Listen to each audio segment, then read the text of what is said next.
Hari Hari. Oh hey Vaishnava Thakura Doyara Sagara Edase Karuna Kori. Oh hey Vaishnava Thakura Doyara Sagara Edase Kori.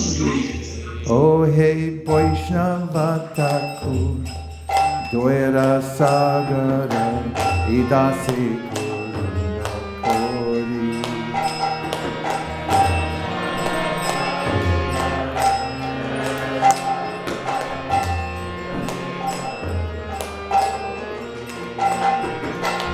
Dia Parachaya Shoro He Amai Tomara Charana Jori.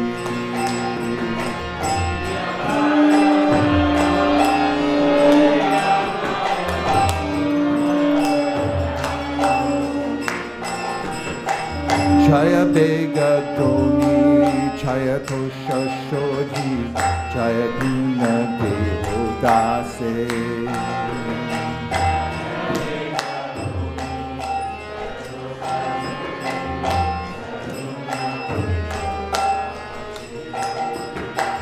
Chaya Satsanga Deho He Amare Bosashi Shangera Ashe.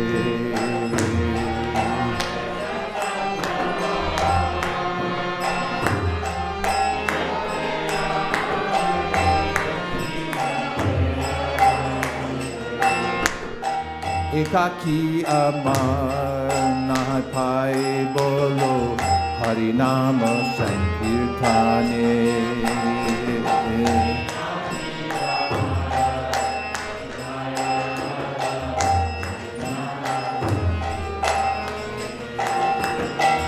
Tumi Kripa Kori Sharabindu Diya Deho Krishna Nama Dhane.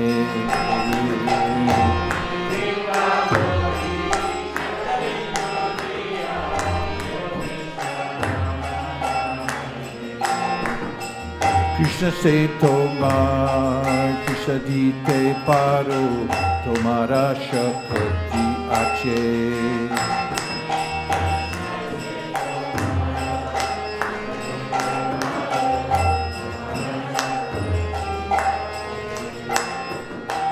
Amito Ganga, Krishna Krishna bole, Dayatava pache pache.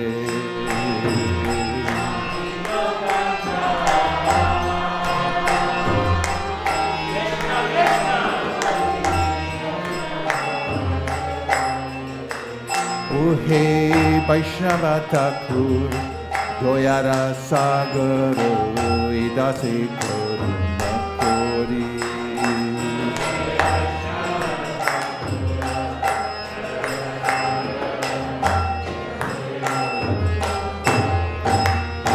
Jaya Vaishnav Thakur Vaishnav Thakur Vaishnav Thakur Jaya Vaishnav Thakur.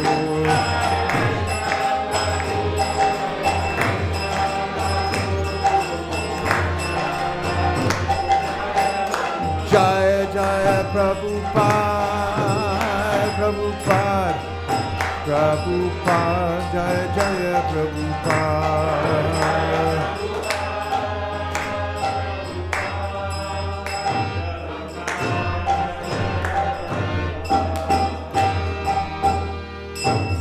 Translation, please.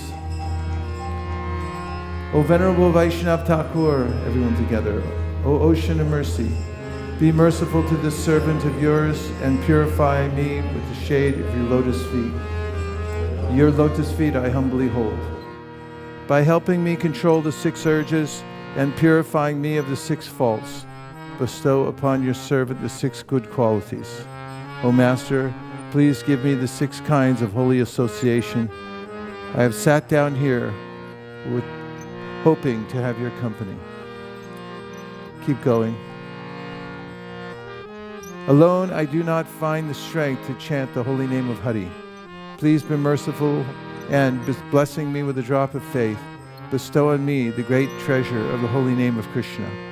Krishna is yours, and you can give him to me, for such is your power. This wretch is simply running behind you crying out, Krishna, Krishna.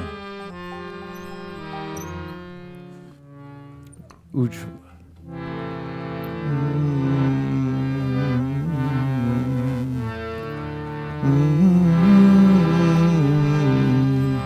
Ujjvala varana Gaura Bharateham Vilasita Niravadi Bhava Videham.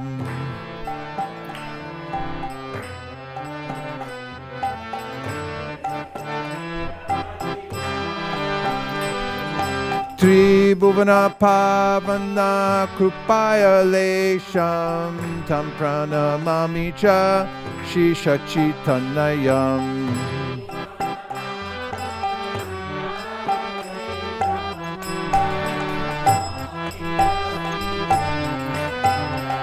Gadgadan Tada Baba Vikaram Durjana Tarjana Nada Vishalam.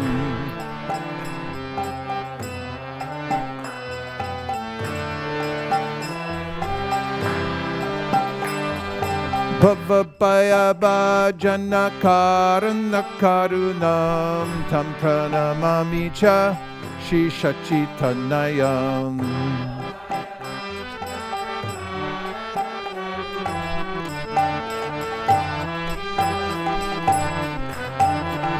Arunam Paradara Kacharuka Polam Induvinindita Nakachaya Ruchiram.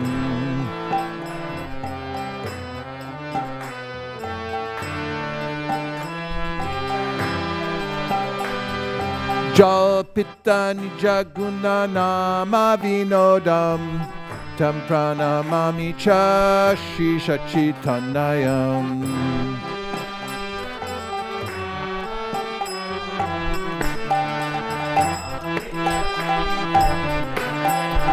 Vigalita Nayana Kamala Jaladaram Ushana Navarasa Bhava Vikaram.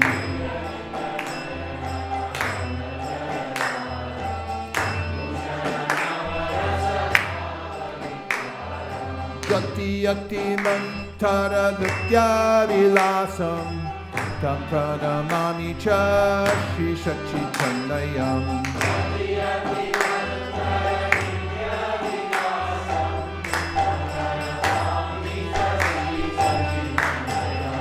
Chanchala Charu Charana Gati Ruchiram Manjira Ranjita Pada Jika Maduram.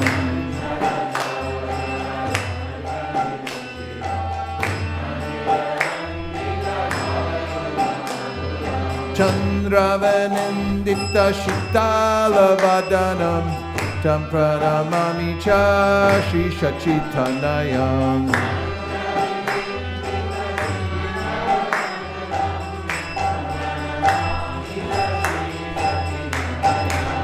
Chitakati Dora Kamandalu Dandam Divyakalevara Mundita Mundam.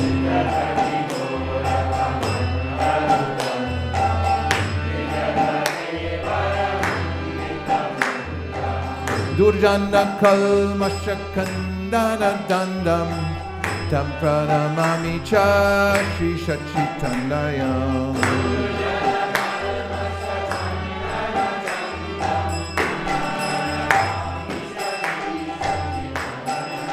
Bhushana Buraja Lakavalitam Tam Pita Vindara Vararuchiram.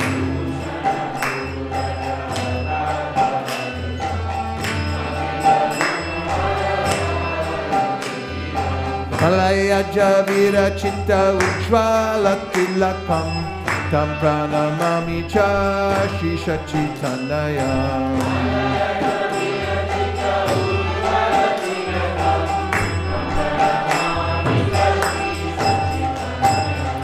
Nindita Aruna Kamala Lala Nayanam Adanulambita Shri Bhujadugalam.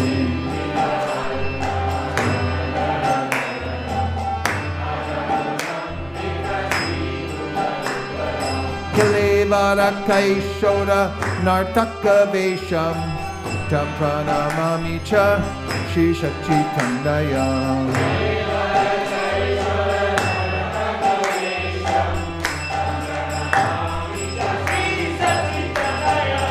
Ujvala Varana Gura Varadeha Virasita Niravari Baba Videha.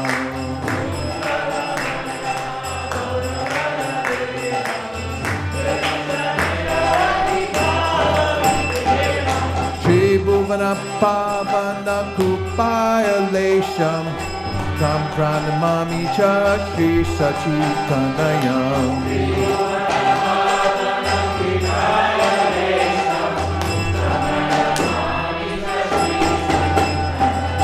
Jai Satchinandana, Jai Satchinandana, Jai Satchinandana, Jai Gaura Hari.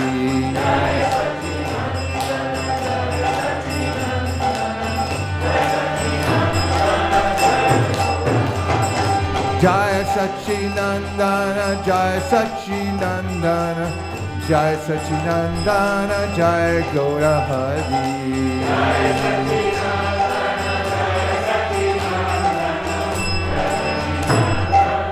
Nitai Go Haribo, Haribo, Haribo, Nitai Gaura Haribo.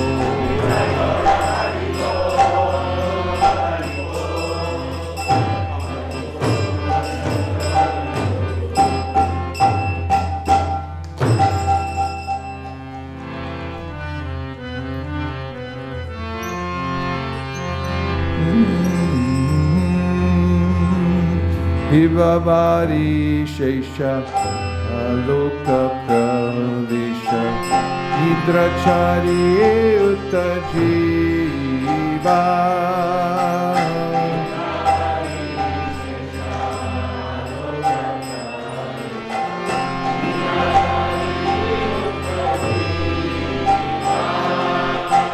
Bolo Hari Hari Mukunda Murari Rama Krishna Hayagriva.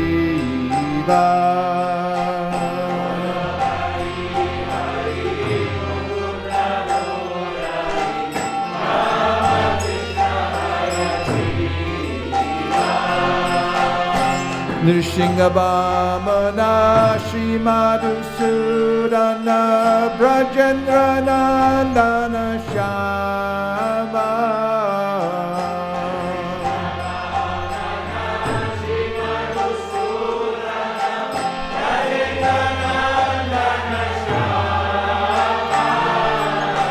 Putana Katana Koitava Shatana Jaya Dasharati Rama.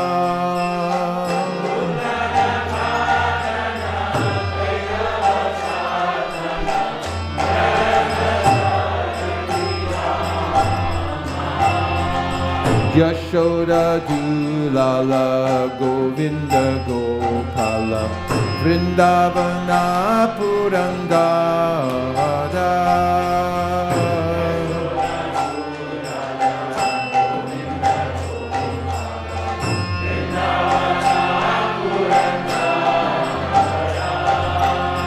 Gopi Priya Jana Radhika Ramana Bhuvana Sundara Bhara.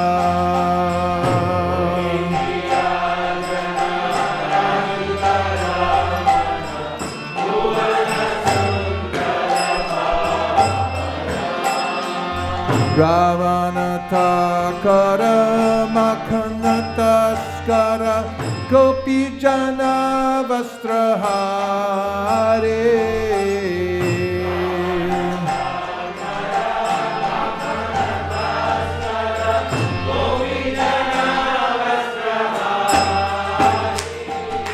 Vajra Rakala Gopa Vrindapalo Chit Vanshita Hari Vanshita Hari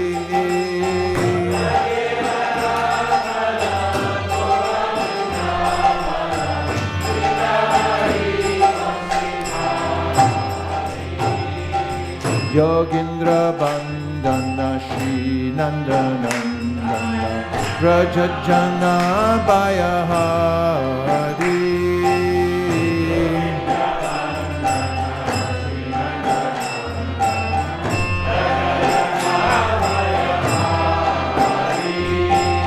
Navina Nirada Rupa Manohara Mohana Banshi Bihari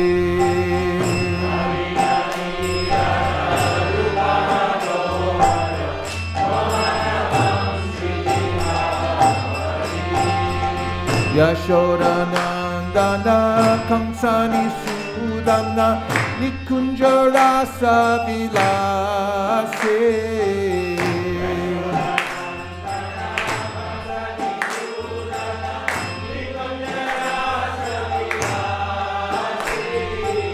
Kadambaktananda Rasaparayana Vrindavipina Nivasi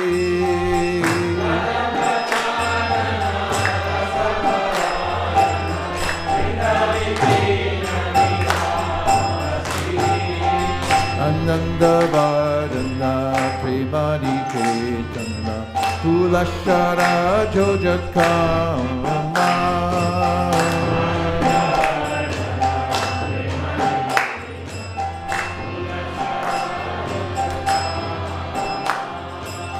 Gopandana Gana Chitta Vidodana Samasta Gunagana Dhamma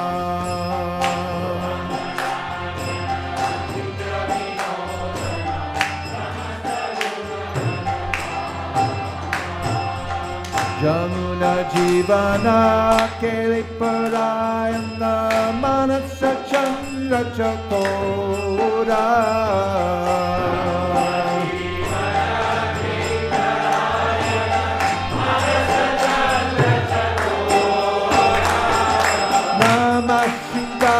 So Gao Krishna Jasha Jakara Chana Mana Mohura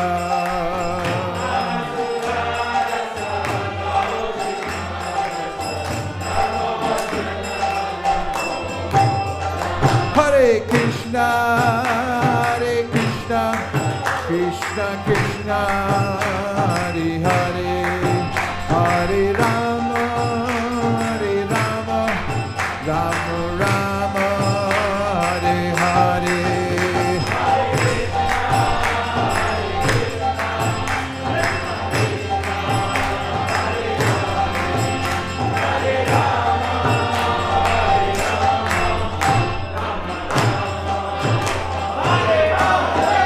Jai Gaura Premanande Hari Hari Hari Hari Bol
Divine Service translations, please.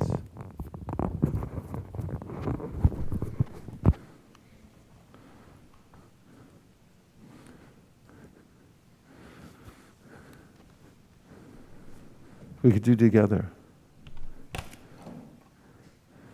Ugrashava, Sutta Goswami, the son of Romaharshan, being fully satisfied by the perfect questions of the Brahmanas, thanked them and thus attempted to reply.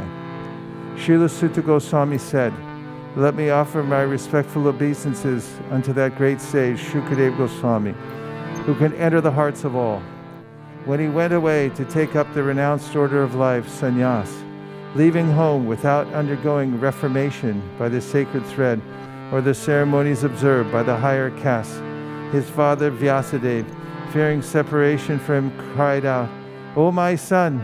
Indeed, only the trees, which were absorbed in the same feelings of separation, echoed in response to the bereaved father. Let me offer my respectful obeisances unto him, Shuka, the spiritual master of all sages, the son of Vyasadeva, who out of his great compassion for those gross materialists who struggled to cross over the darkest regions of material existence, spoke this most confidential supplement to the cream of Vedic knowledge, after having personally assimilated it by experience. Before reciting the Srimad Bhagavatam, which is the very means of conquest, one should offer respectful obeisances unto the personality of Godhead, Narayan, unto Narayan Rishi, the supermost human being, unto Mother Saraswati, the goddess of learning, and unto Srila Vyasadeva, the author. O sages, I have been justly questioned by you. Your questions are worthy because they relate to Lord Krishna, and so are of relevance to the world's welfare. Only questions of this sort are capable of completely satisfying the self. The supreme occupation, dharma, for all humanity is that by which men can attain to loving devotional service unto the transcendent Lord.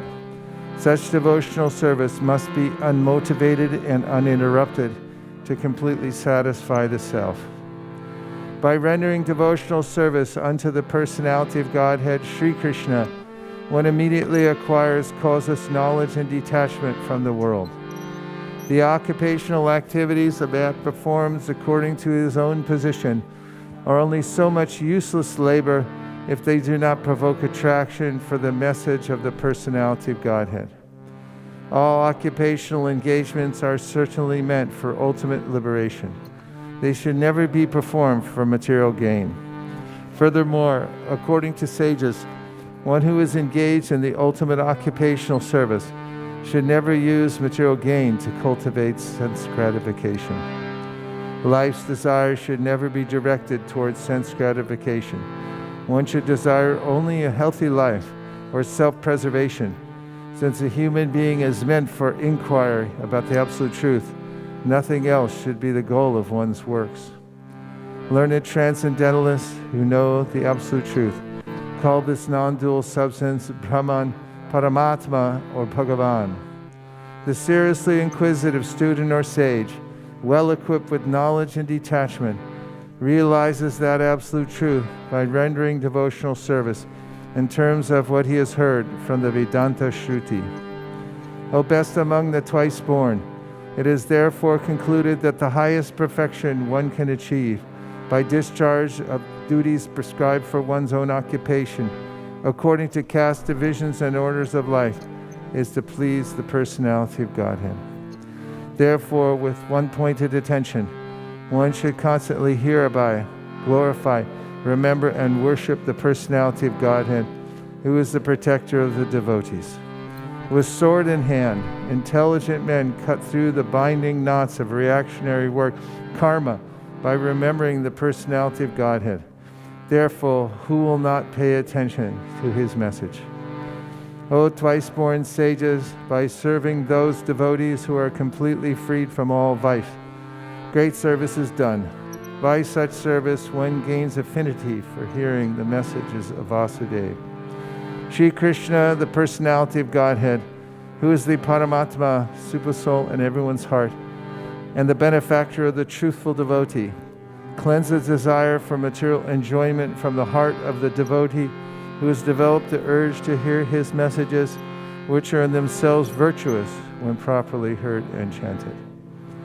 By regular attendance in classes on the Bhagavatam, and by rendering of service to the pure devotee, all that is troublesome to the heart is almost completely destroyed, and loving service unto the personality of Godhead, who is praised with transcendental songs, is established as an irrevocable fact. As soon as irrevocable loving service is established in the heart, the effects of nature's modes of passion and ignorance, such as lust, desire, and hankering, disappear from the heart. Then the devotee is established in goodness, and he becomes completely happy. Thus established in the mode of unalloyed goodness, the man whose mind has been enlivened by contact with devotional service to the Lord gains positive scientific knowledge of the personality of Godhead in the stage of liberation from all material association. Thus the knot in the heart is pierced, and all misgivings are cut to pieces. The chain of fruit of actions is terminated when one sees the self as master. Certainly, therefore, since time immemorial, all transcendentalists have been rendering devotional service to Lord Krishna, the personality of Godhead, with great delight, because such devotional service is enlivening to the self. The transcendental personality of Godhead is indirectly associated with the three modes of material nature, namely passion, goodness, and ignorance. And just for the material world's creation, maintenance, and destruction, he accepts the three qualitative forms of Brahma, Vishnu, and Shiva. Of these three, all human beings can derive ultimate benefit from Vishnu, the form of the quality of goodness. Firewood is transformation of earth, but smoke is better than the raw wood, and fire is still better, for by fire we can derive the benefits of superior knowledge through Vedic sacrifices. Similarly, passion, rajas, is better than ignorance, tamas. But goodness, sattva, is best, because by goodness one can come to realize the absolute truth. Previously, all the great sages rendered service unto the personality of Godhead due to his existence above the three modes of material nature. They worshipped him to become free from material conditions and thus derive the ultimate benefit. Whoever follows such great authorities is also eligible for liberation from the material world. Those who are serious about liberation are certainly non-envious, and they respect all. Yet they reject the horrible and ghastly forms of the demigods and worship only the all-blissful forms of Lord Vishnu and his plenary portions. Those who are in the modes of passion and ignorance worship those in the same category, namely the forefathers, other living beings, and the demigods who are in charge of cosmic activities. For they are urged by desire to be materially benefited with women, wealth, power, and progeny. In the revealed scriptures, the ultimate object of knowledge is Sri Krishna, the personality of Godhead. The purpose of performing sacrifice is to please him. Yoga is for realizing him. All fruit of activities are ultimately rewarded by him only. He is supreme knowledge, and all severe austerities are performed to know him. Religion, dharma, is rendering loving service unto him. He is the supreme goal of life. In the beginning of the material creation, that absolute personality of Godhead, Vasudeva, in his transcendental position, created the energies of cause and effect by his own internal energy. After creating the material substance, the Lord Vasudeva expands himself and enters into it. And although he is within the material modes of nature and appears to be one of the created beings, he is always fully enlightened in his transcendental position. The Lord as Supersoul pervades all things, just as fire permeates wood, and so he appears to be of many varieties, although he is the Absolute One without a second. The Supersoul enters into the bodies of the created beings who are influenced by the modes of material nature and causes them to enjoy the effects of these modes by the subtle mind. Thus the Lord of the universes maintains all planets inhabited by demigods, men, and lower animals. Assuming the roles of incarnations, he performs pastimes to reclaim those in the mode of pure goodness. Thus end the Bhaktivedanta translations of the first canto, second chapter of the Srimad Bhagavatam entitled Divinity and Divine Service. Srimad Bhagavatam ki jai, Sudha Goswami ki jai, Shukadeva Goswami ki jai, Sages Naimasharanya ki jai, Gaur Premanande Hari Bol.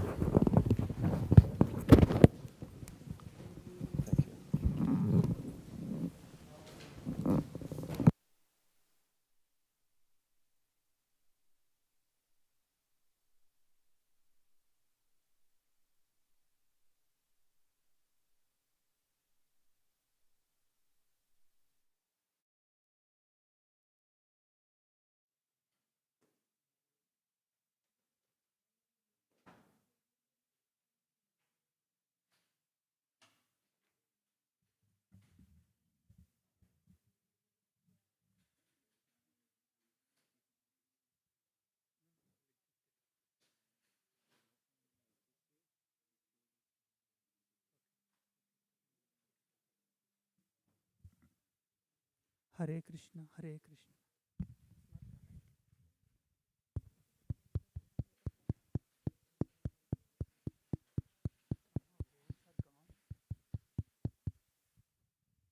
Hare Krishna, Hare Krishna. Yeah, it's not working, huh?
Hari Hari. Jaya Radha Madhava Jaya Kunda Bihari.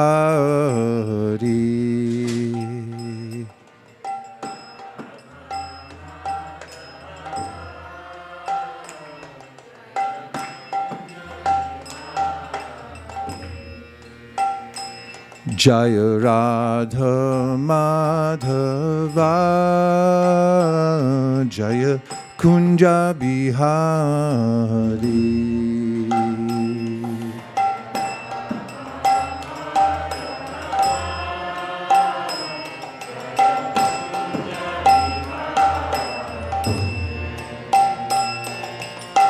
Gopi Jana Vallabha Jaya Girivardhari.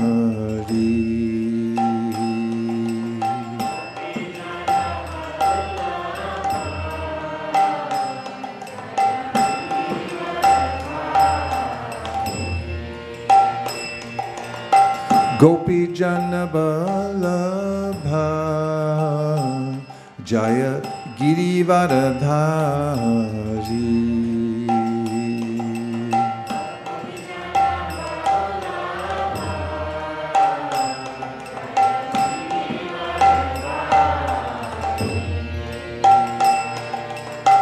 Yashodanandana Vraja Janaranjana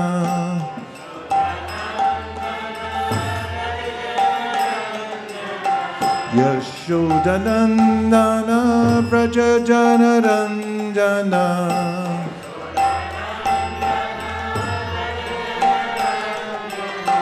Yashodanandana Vraja Janaranjana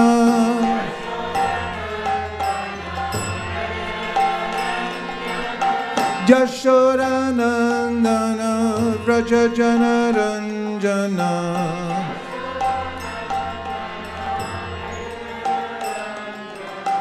Jamuna Tira Vanachari.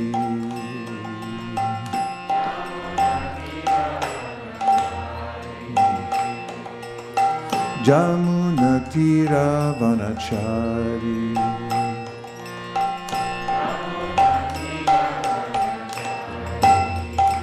Hare Krishna, Krishna Krishna, Hare Hare, Hare Rama, Rama Rama, Hare Hare.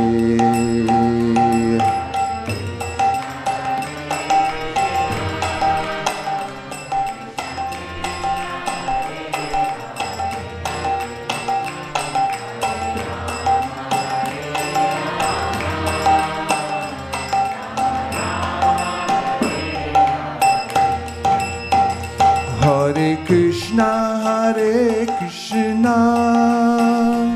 Krishna Krishna, Hare Hare, Hare Rama, Rama Rama, Hare Hare.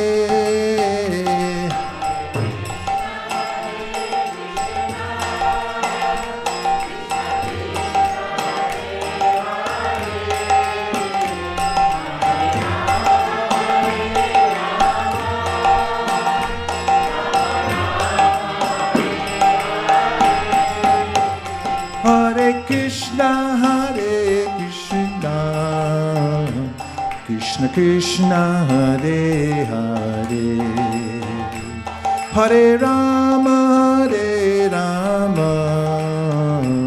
Rama Rama, Hare Hare.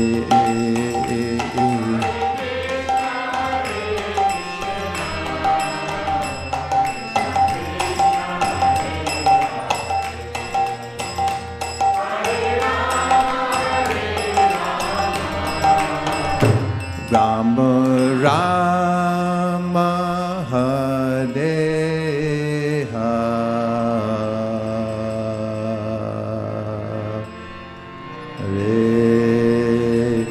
Gaur Premanande, Nitai Gaura Haribo, Haribo, Haribo, Nitai Gaura Haribo.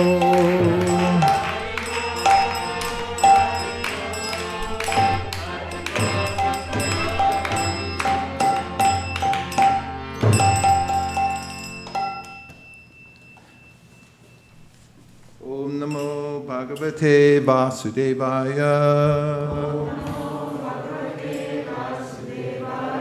Om Namo Bhagavate Vasudevaya.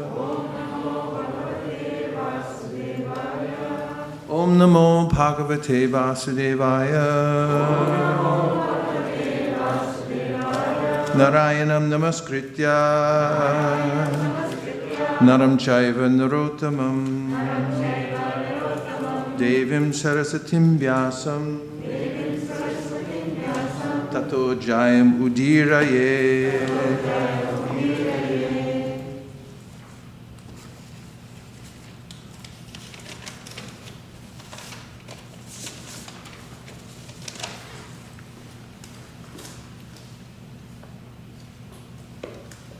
Hare Krishna, no Krishna, Hare Hare. It's good if it gets stuck in your head, right? Very good. Okay.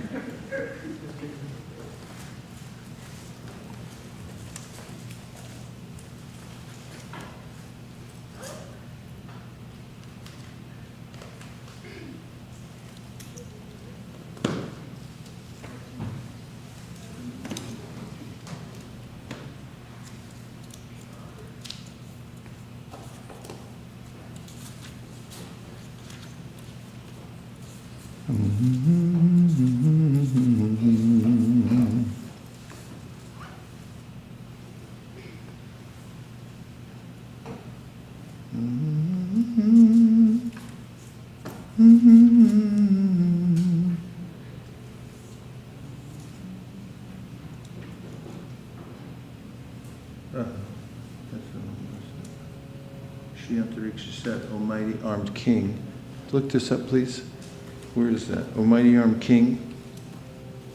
By activating the material elements.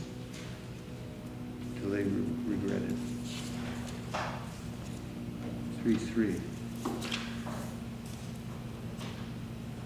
Oh, 3.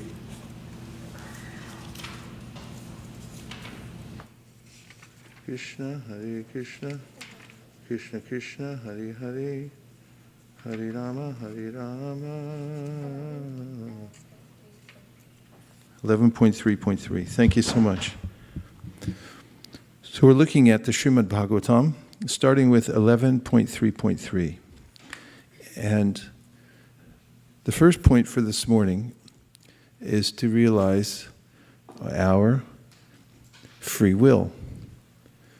That the material creation has a purpose. This is helpful because there's a way in which someone might come to the conclusion that there's no purpose to the world.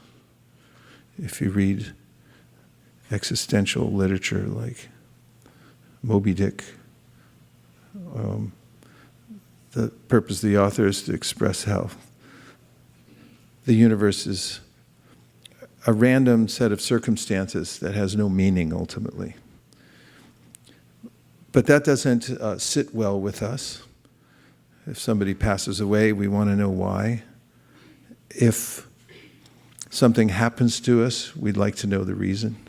Why is that inclination within us to know why and to discern a purpose? If there is no purpose, we just go along with purposelessness if we had no innate sense of purpose. So this will be the first discussion. Welcome, Hare Krishna. And we'll talk about it from a few different points of view. Okay. And first we'll offer our obeisances to the previous acharyas. Om Jnana Timirandasya Jnananjana Shalakaya Chakshurum Nudatam Dina Tasmai Shri Gurave Namaha. Jaya Shri Krishna Chaitanya Prabhu Nityananda Sri Advaita Gadadhara Shivasari Gaura Bhaktivinoda. Hare Krishna, Krishna Krishna, Hare Hare, Hare Rama, Rama Rama, Hare Hare. This morning, when I was reading, I was just appreciating how much Srila Prabhupada gave us, enough to discern the absolute truth in all of his aspects and the various details details of the philosophy of Krishna consciousness so that we could and can be firmly situated in the practice. Because there's a lot of distractions, and the mind is accustomed to gravitate towards sense gratification, which is an endless pit of frustration. As Krishna describes in the Bhagavad Gita, when one contemplates the objects of the senses, one becomes attached to them and then finds oneself dragged down into the lower qualities that seem to alienate us from others, become non-productive in our lives, and eventually forgetful of our ultimate purpose, which is a very depressing situation to be in. And so, understanding from various points of view the ultimate purpose of life is helpful. So when we have a sense of purpose and we're clearly in line with the goal, that is, we're working towards a worthy goal. This is said in all kinds of circles. When we're working towards a worthy goal, we feel encouraged and happy. So we first have to know what that goal is. So in this verse, we hear Sri Antariksha Uvacha. Where is Sri Antariksha? Prabhu.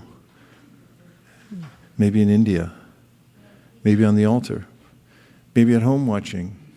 Maybe in the live studio audience. Okay. Sri Antariksha said, Abir Bhutani Bhutatma Mahad Bhuther Mahabhuja. Sasar, I can't see that. I think I went down from 2030 instead of 2020. Sri Antariksha Uvacha Abhir Bhutani Bhutatma Mahabhutar Mahabhuja. Sasar Jocha Vachchand Adya Swa Matratma Prasidhaye. So the first word, Sri Antariksha Uvacha, is Sri Antariksha said. So this is one of the sages that we can trust, because he's being put forward by Narada Muni himself. And Vasudeva was Krishna's father. You can move down to the synonyms.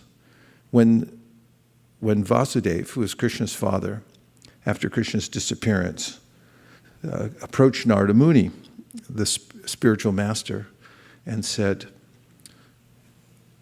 I really prayed to have Krishna as my son, but I never really got into self-realization, which is kind of interesting because the ultimate object of yoga is to realize Krishna, and he appeared as his son. In any case, out of humility, he said, I missed that part. Could you instruct me? And Narada then recounted a story to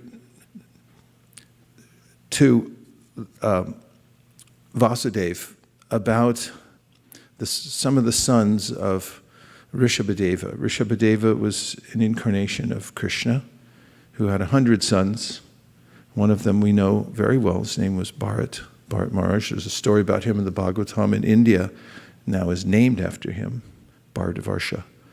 And 9 of his sons, out of the 100, were the Nava-yugendras, Kavi, Havi, Antariksha, Prabhuda, Pipalayana, Abhihotra, Chamasa, Drumala, and Karbhajana.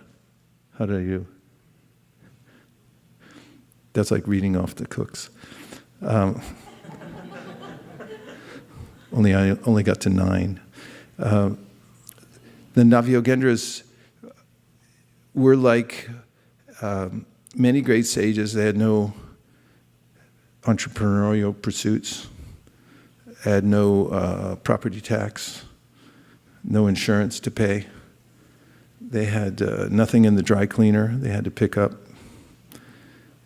They only had time on their hands, and they used it to instruct others about the process of self-realization. They completely depended on Krishna, and they just moved about the universe to find situations where there were sincere people who wanted to know about the ultimate purpose of life. So once they were wandering, and together, 9 of them, and they found a king, Nimi, and he was performing a fire ceremony, sacrifice, and he was struck by the appearance of these 9 sages. Everybody was, because they're self-effulgent, and he stood up. This is what one should do when an advanced person comes into one's midst. You should stand up. And then that's out of respect. So it's mentioned in the Bhagavatam that at that time even the fire stood up.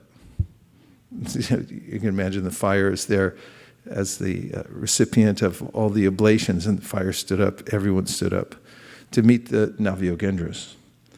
So Maharaj Nimi put aside his sacrificial duties and he started asking questions to the sages.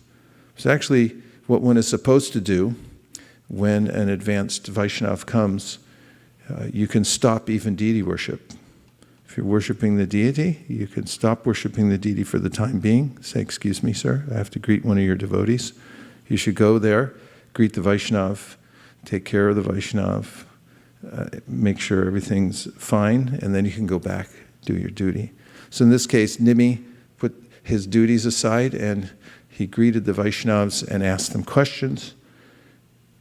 And Sri Antariksha is talking about the soul's involvement with material nature.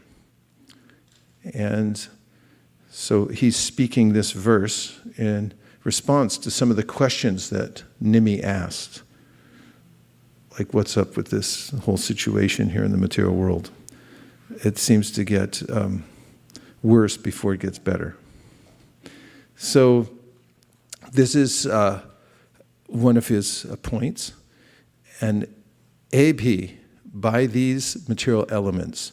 So specifically, he's talking about the difference between matter and spirit. And he's cataloging the material elements and talking about how they get activated. And bhutani, creatures. So there's the material elements, and then there's the souls, living entities within the material elements. Bhuta Atma, the soul of creation. So that's another. So we find in various places in the Puranas the cataloging of the different energies. For instance, in the Bhagavad Gita, Krishna says that there are earth, water, fire, air, ether, mind, intelligence, and false ego as the separated material elements. And in the next breath, he says that besides these lower energies, there's a higher energy, which is the soul, mixed into the material nature.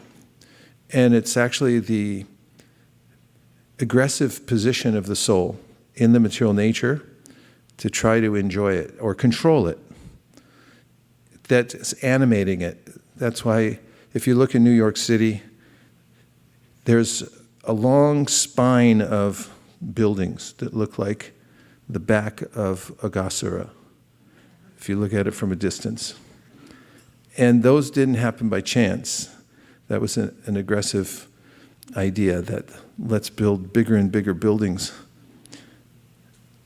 Not that anything specifically important or especially important is going on inside those buildings, except for perhaps a few, because most of them are for selling clothing or food or cutting nails. Those three things specifically. So Krishna says that there are at least these two energies that are working and mixed together. And he says later on in the 15th chapter of the Gita, that was from chapter 7, that the living force, called the living entities, mixed in with the material nature, are struggling. So if you've ever felt a sense of struggle in your life, now you know why, because that's what's happening. And he said those souls are parts of me. They're my fragmental parts, just as much as the sun rays are parts of the sun. Same quality, and they're connected, but there's a part, and then there's the whole. And the whole is Krishna, and then the part is the living entities. So Vishnu Purana also, Lord Chaitanya, when he was teaching Sanatana Goswami, said, Vishnu Shakti Para Prokta Kshetra Gyakya Tatapara Avidya Karma Sangyanya Tritiya Shakti Rishite. That he named three energies, three categories of energy. Of course, elsewhere it's described how the Supreme has multifarious energies. They're unlimited. For the sake of understanding one's existential position, the Vishnu Purana gives this categorization of three energies. One is the spiritual energy, the other is the material energy, and the third is called the Tatastha Shakti, or the living entity who can go between material or spiritual. And the position of the living entity as being compatible with the spiritual nature is emphasized in various places, because we're not at all compatible with the material nature. It eludes us. And also, ultimately, it's not enjoyable because it's so gross compared to us. We try to squeeze out as much as we can, but it always leaves us feeling disappointed. That's why Krishna says in the Bhagavad Gita, Yehi samsparshaja bhoga dukkha yonaya evate adyantavanta kuntya nateshu ramate buddha. An intelligent person understands that his or her interaction with material nature for the sake of controlling it or enjoying it ends up in misery. So that's helpful to know that what we're dealing with, the different energies. So then he says, Bhuta Atma, there's a soul of all creation. That means, a soul means a conscious being who's intelligent and who's the source of the whole creation, and also who's overseeing it. And then Mahabhutai, by the elements of the Mahatattva. So there are energies we see all around us right now, varieties of material energy, but they all come from one single source.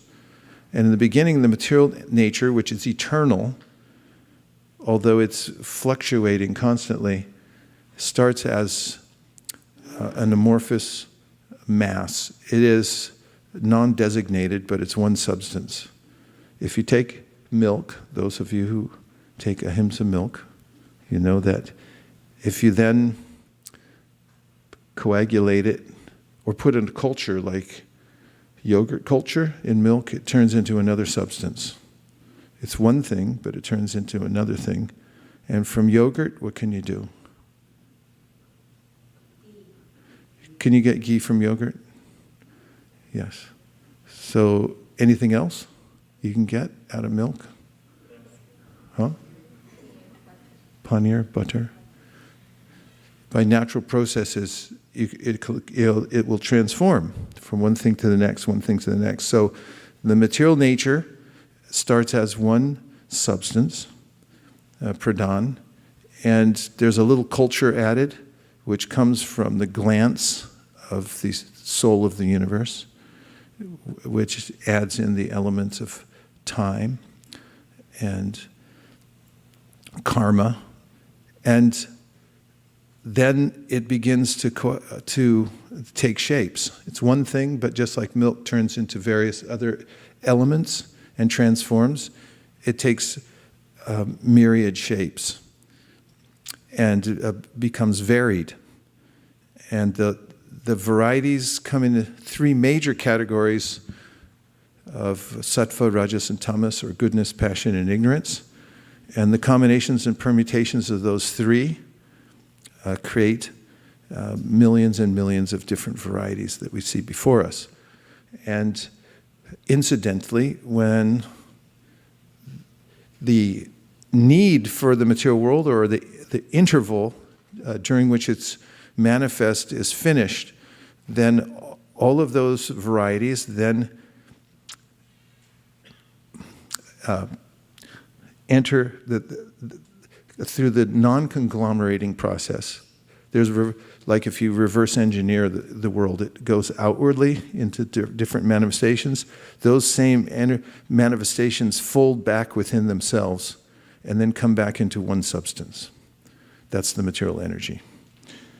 And so if I could go back to the word for word, please. Thanks. Then Mahabhuja, he's telling the king, he calls him Mahabhuja, O mighty armed king. So if you want to tell any of your friends, if you're talking to them, say, O mighty armed. Sasarja, he created. Ucha Avachani, both high and low. Adya, the original person. Swa, of his own parts and parcels. Matra, the sense gratification. Atma, of the self-realization. And the self-realization, prasidhaye, for facilitating. So there's two reasons for the world to exist.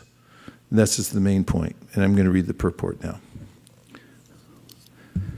The translation is, Sri Antariksha said, O mighty armed king, by activating the material elements, the primeval soul of all creation has sent forth all living beings in higher and lower species, so that these conditioned souls can cultivate either sense gratification or ultimate liberation. Either means being the one or the other of two. Being the one or the other of two. That's what the word either means. So there's two possible purposes one can hold within one's consciousness in relationship to the world. One of them is for ultimate liberation, and the other is for sense gratification. Two. How many are there? Two parts. Okay, here's the purport. According to Srila Vishwanath Chakravarti Thakur, the illusory energy, Maya, is explained in this verse through a description of her potencies, namely the mode of material nature, namely the modes of material nature. In Bhagavad Gita, Lord Krishna has described Maya as Gunamayi, consisting of the material modes of nature. The material modes of nature are alluded to in this verse by the word Ucha Vachani, high and low species of life. Various species of life become manifest, as do varieties of beauty, ugliness, strength, weakness, and other characteristics within a particular species, according to the proportionate development of the modes of nature.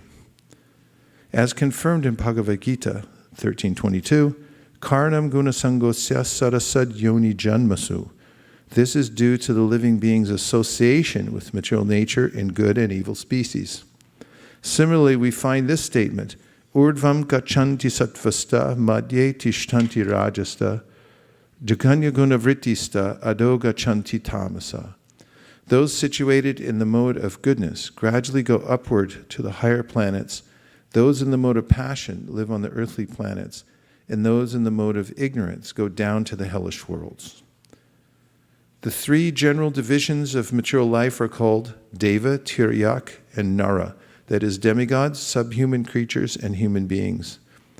In the various species of life, there are various facilities for material sense gratification. Different species are distinguished by differently formed senses, such as the genitals, nostrils, tongue, ears, and eyes. Pigeons, for example, are given the facility for almost unlimited sex. Bears have an ample opportunity for sleeping. Tigers and lions exhibit the propensities for fighting and meat eating. Horses are distinguished by their legs for swift running. Vultures and eagles have keen eyesight, and so on. The human being is distinguished by his large brain, which is meant for understanding God. The phrase swa matratma prasidhaye is very significant in this verse. The word swa indicates possession. All living beings belong to the Supreme Lord, Mamaivam Sho Jiva Loke Jiva Bhuta Sanatana. Therefore, according to this verse, they have two options. How many?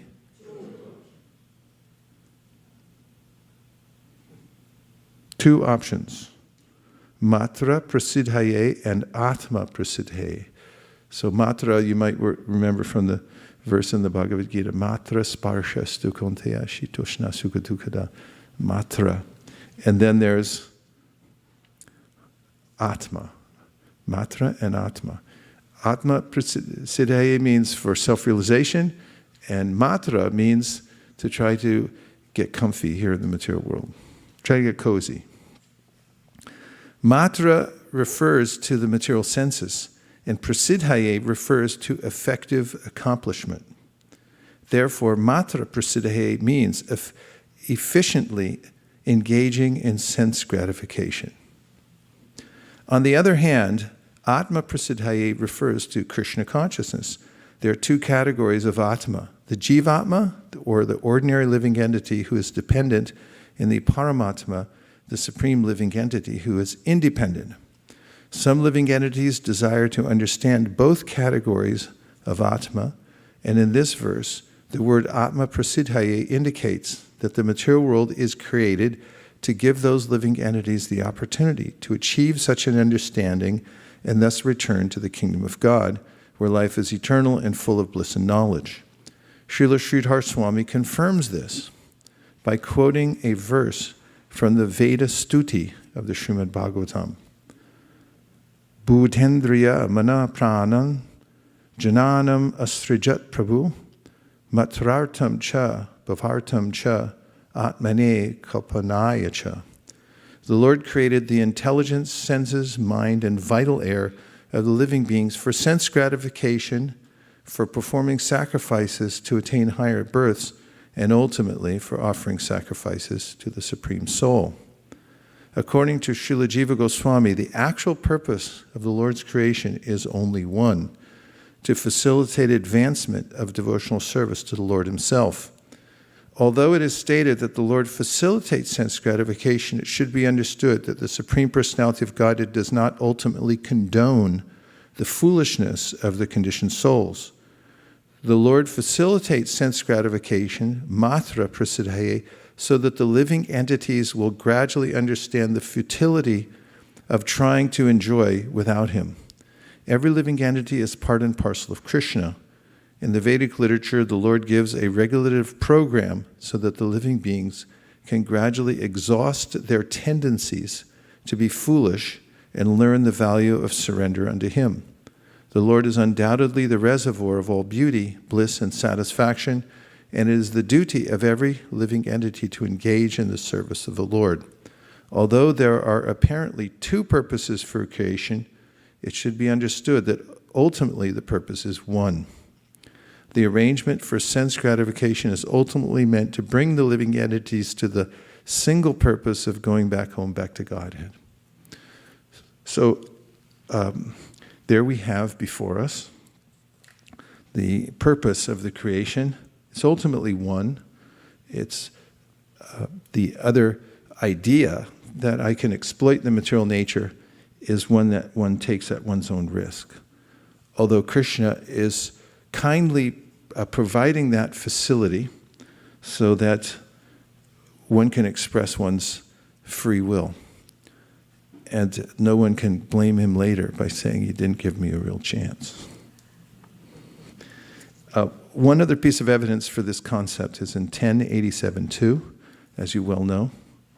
That's the prayers of personified Vedas. Prayers of the personified Vedas. And in this verse, and I won't read the whole purport because it's extensive, I just want to enter this into evidence.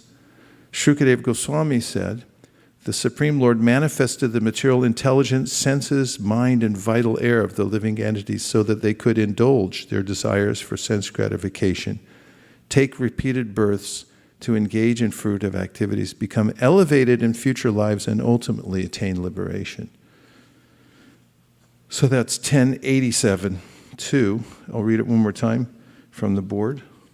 It says, "The Supreme Lord manifested the material intelligence, senses, mind, and vital air of the living entities so that they could indulge their senses for sense gratification, take repeated births to engage in fruitive activities, become elevated in future lives, and ultimately attain liberation." So these two ideas are now on the floor. And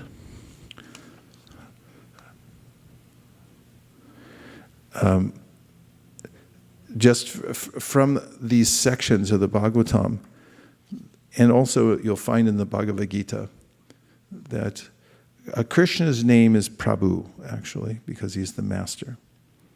And the living entity is called Jana, or the one who's dependent on Prabhu.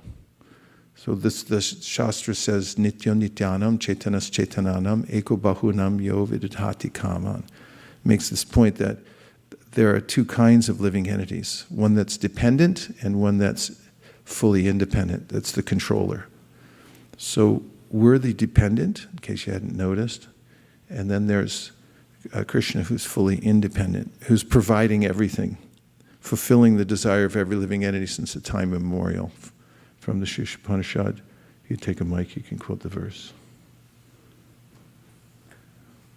In case you don't know which one it is, it's your favorite verse.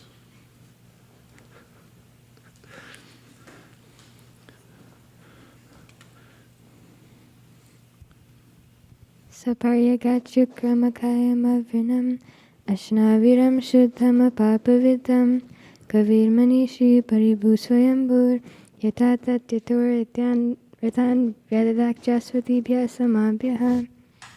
Correct.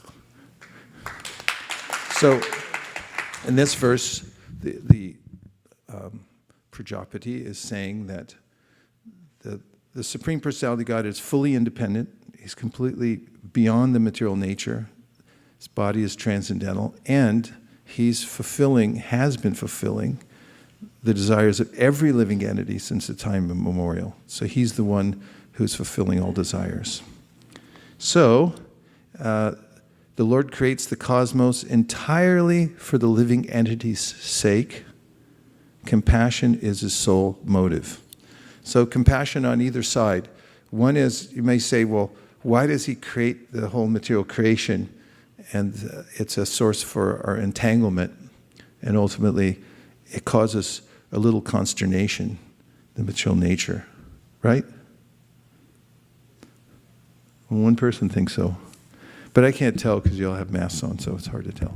But in any case, the material nature is endlessly troubling for living entities.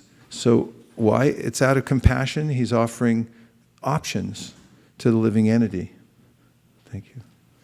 He's offering options to the living entity out of compassion, and he also has full facility built into this material world to fulfill the desire of the living entity if that soul wants self-realization. So the whole theme is compassion. For he has no other motive except for that, out of kindness to the living entities. We're fully dependent on the Lord for success in all our endeavors. How can the one who is arranging these facilities be impersonal? So this is a point that comes up also in this chapter, Prayers of Personified Vedas. If we observe that there's dual purposes and there's full facility being provided, then we can also understand that it's the absolute truth is of personal nature. That means intelligence. Intelligence means a person, motive, and therefore he's and he's exhibiting his compassion. So, a couple more points. That the Lord facilitates sense gratification, matra prasiddhaye, so that the living entities will gradually understand the futility of trying to enjoy without him. So that's the only reason that there's an entangling situation. It's the way it is, because we're incompatible with matter. We enter at our own risk. It's not his idea, but it's because of my material intention to try to lord it over matter. So finally, one cannot attain happiness by force, no matter how strenuously or for how long one tries. You can't get happiness by force. Can't bust your way in. Okay, so now I just wanted to set that up because it's really important to know that there's a purpose behind creation. And even when it looks like a dire situation, there's a lesson within that. That's why Brahma, in his prayers to Krishna, says that a self-realized person or one who is fit for liberation is one who takes the lesson behind the material nature, including even the dire situations, and sees that as opportunity for purification, coming from the compassion of the Lord. So then the conclusion that Sri Antariksha makes in the section of the 11th canto is that because the material nature is ultimately meant to herd us towards the desire towards self-realization, Tasmad gurum prapadyeta jignasu shreya uttamam shade paricha nishnatam brahman upashramai shrayam. He said you should find out from a stalwart person who's already above the modes of nature, who's fully studied the matter, of how you can get out of it too. Therefore, tasmad means therefore you should approach a guru and find out about how to free yourself from the material nature. Don't leave it to chance. It won't happen. You have to follow the directions. Okay. So, I'm going on a different direction in just a minute. I'll make the case succinctly. But before I do, I'll take just a few, like three or four reflections, because I still have points to make and I have to make. So I don't want to go too far afield. Please go ahead. In the third canto, Kardam Muni also says, this is 321.20, the points you were mentioning. It says, "My dear Lord, although it is not your desire, you manifest this creation of gross and subtle elements just for our sensual satisfaction. Let your causeless mercy be upon us, for you have appeared before us in your eternal form, adorned with a splendid wreath of tulsi leaves." That's important. You can enter that into the record. This is also stated here. That although it is not your desire, you manifest this creation of gross and subtle elements just for our sensual satisfaction. Let your causeless mercy be upon us, for you have appeared before us in your eternal form, adorned with a splendid wreath of tulsi flowers. Okay, yes. Maharaj, one of your previous lecture about how to be a happy human being, you're mentioning the Bhagavad Gita verse, the 5th chapter verse, where it says like the formula for being happiness is Prag sarira vimokshanat kama krododbhavam vegam sa yukta sa sukhi nara. Sorry, let me start from the beginning. Saknoti hava yah sodhum prag sarira vimokshanat kama krododbhavam vegam yas sa yukta sa sukhi nara.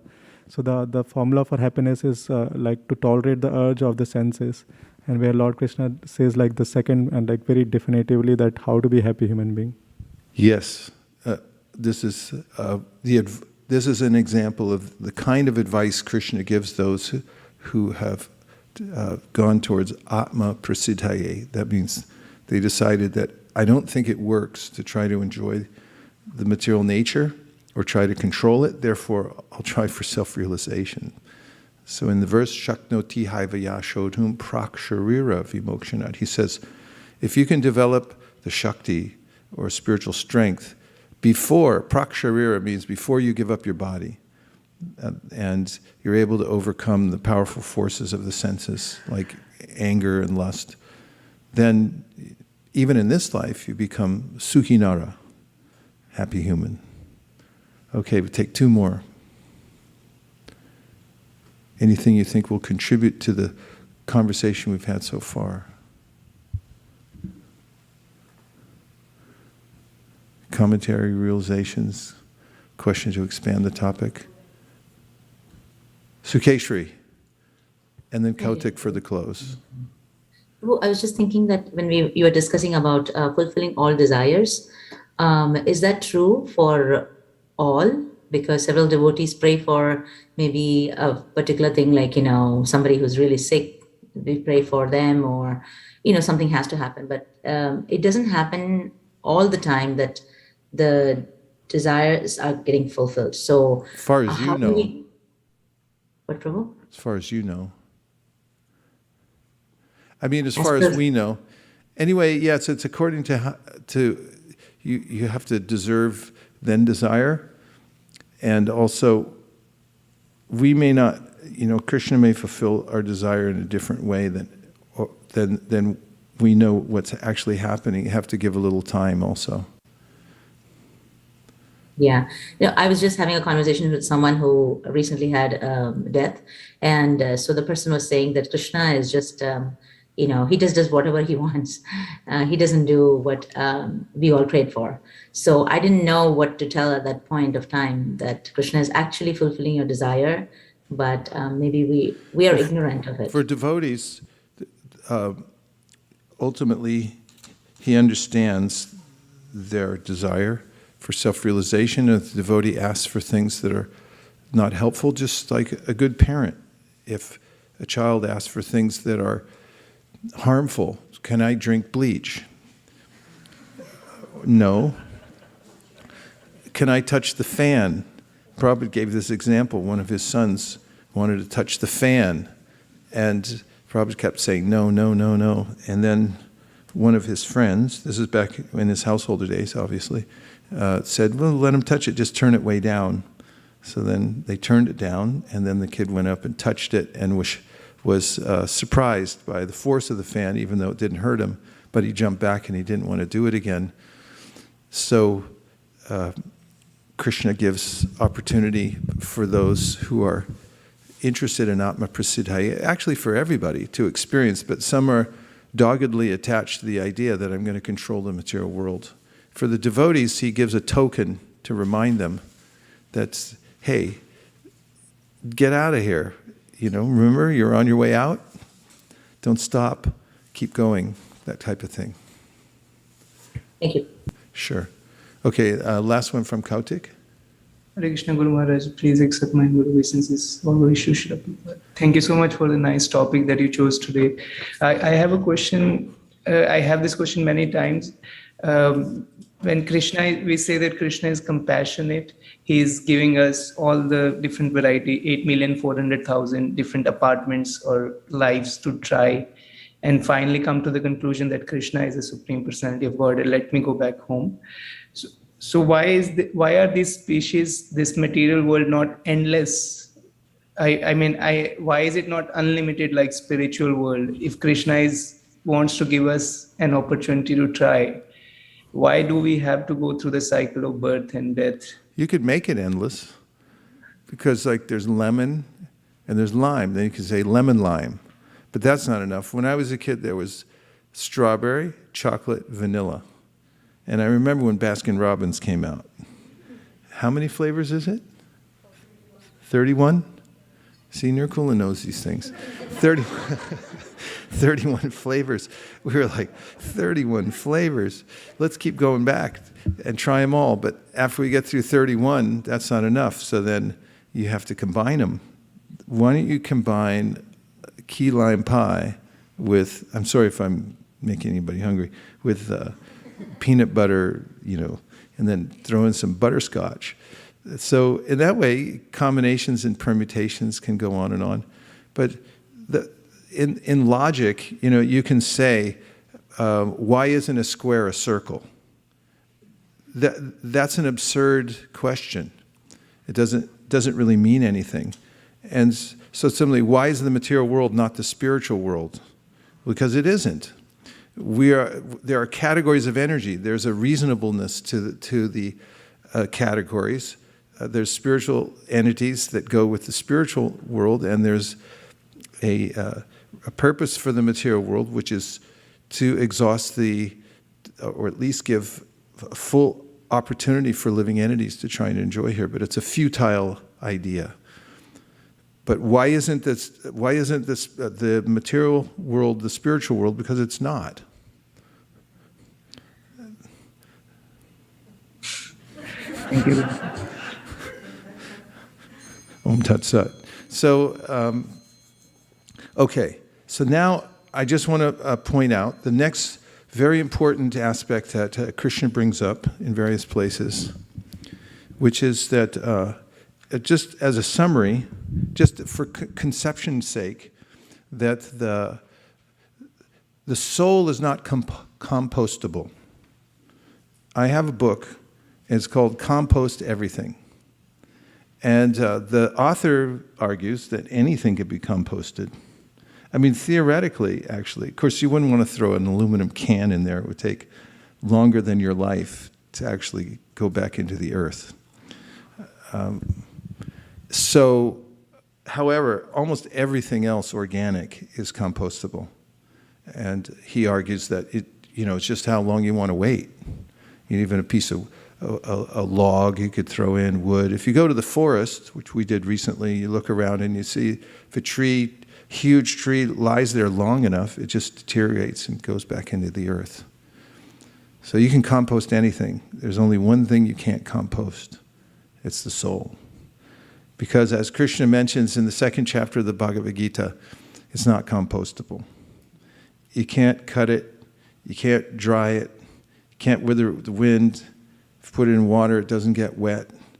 It's impervious to the material nature. In fact, he mentions in the 13th chapter, it never mixes. Kind of like oil and water. They don't mix together. And air, although it may go into mud, it doesn't actually mix with the mud. It just is they're two substances side by side. So the soul is not compostable, and it's not subject to the changes of material nature. So this is one of the first and much needed points for souls in this world about what death is. So we're in this existential situation where we're not compostable, but everything around us is, and it is getting constantly composted. And so Krishna talks about this in the Gita when he says, Dehi no sminyata dehe komaranyo varanjara, tata dehantara prapti dhiras tatara namuyati. That we're changing, or the compostable world is changing around us. It's always, can somebody look up the word compost? Get a clear idea of what it means to compost something. Everything's being composted except for us. We're non-compostable, if that's a word. And so he says, you can observe how the body we've been given, the present body we have, it's going through these constant changes. But we don't change. What is it?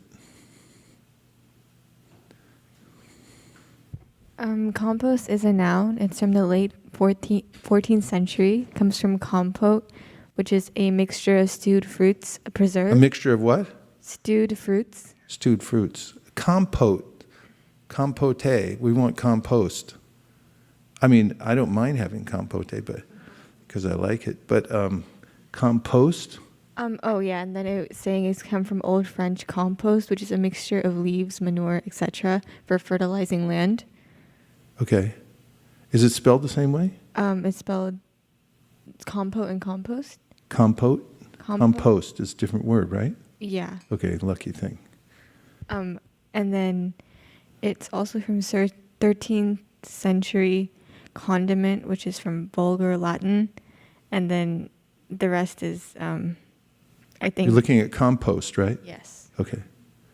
And it's composita, noun of fem of Latin compostis. And then it says it's the past participle of componere. Which means what? Which is to put together. Okay. So the body's constantly putting together various elements of material nature: earth, water, fire, air, ether, mind, intelligence, and ego. And then it's breaking down again. So this seems like it should be a simple concept, but by the force of illusion, I think that I'm the compostable body, but I'm non-compostable. And I try to keep the compost pile together, but it keeps composting and falling apart. That's what I'm noticing. So Krishna says, be aware of this. and be aware that, and notice that the body is constantly morphing into something else. It's always changing. It's never the same thing. Whereas we're the observer, we're watching it change. So you can, and this is one of the mystical powers of time. You can't feel right now, but your hair is growing. Your nails are growing. They're changing right now.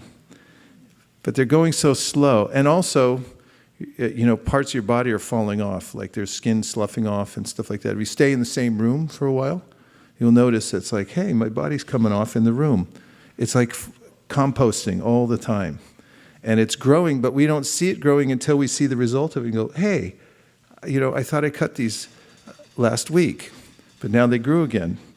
And that's by the force of time, the material nature, the material elements that make up this body are constantly changing.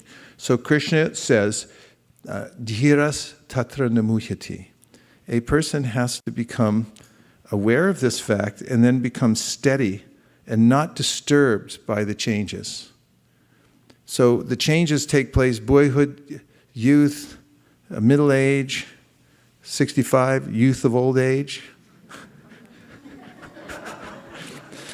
Indrajuna Maharaj told me that. And then it goes into, old age. And then there's this process of death. And actually it's a process. If you notice when somebody's dying, their senses start to shut down gradually. The eyes don't work, the feet don't work as well. Everything's shutting down. It's an arc that the body takes. And then finally, there's a time at which it's no longer inhabitable. It's getting to the point of degrading, ready to go in the compost pile, so that you can't stay in it anymore.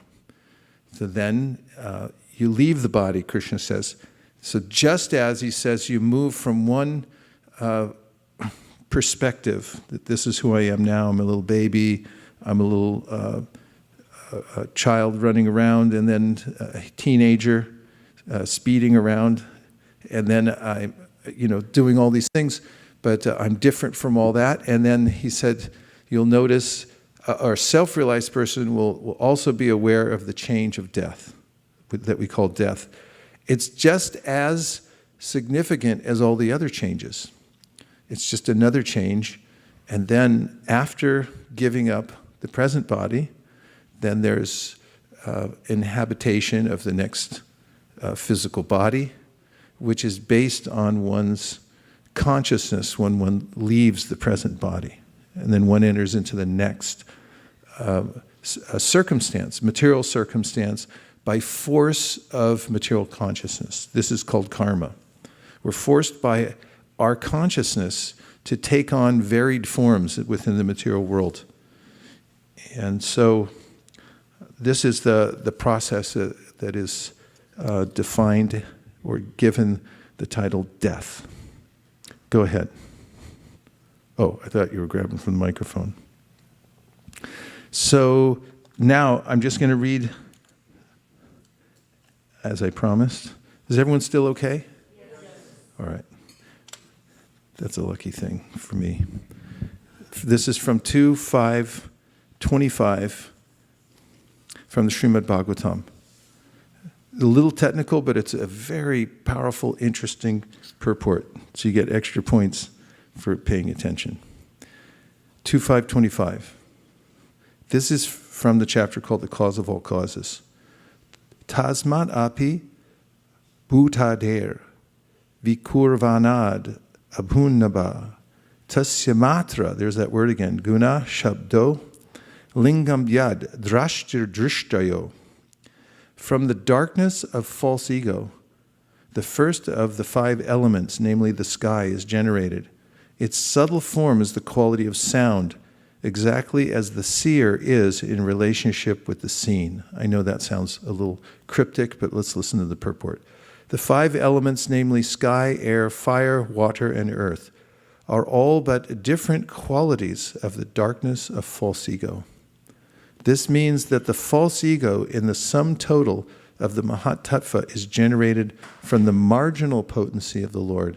And due to this false ego of lording it over the material creation, ingredients are generated for the false enjoyment of the living being. So, in other words, the facility given here in the material world comes from one's own desire. The false ego, the sense that I'm separate enjoyer, I can control this material nature, and therefore it's manifest. This is saying the same thing, only in a technical way.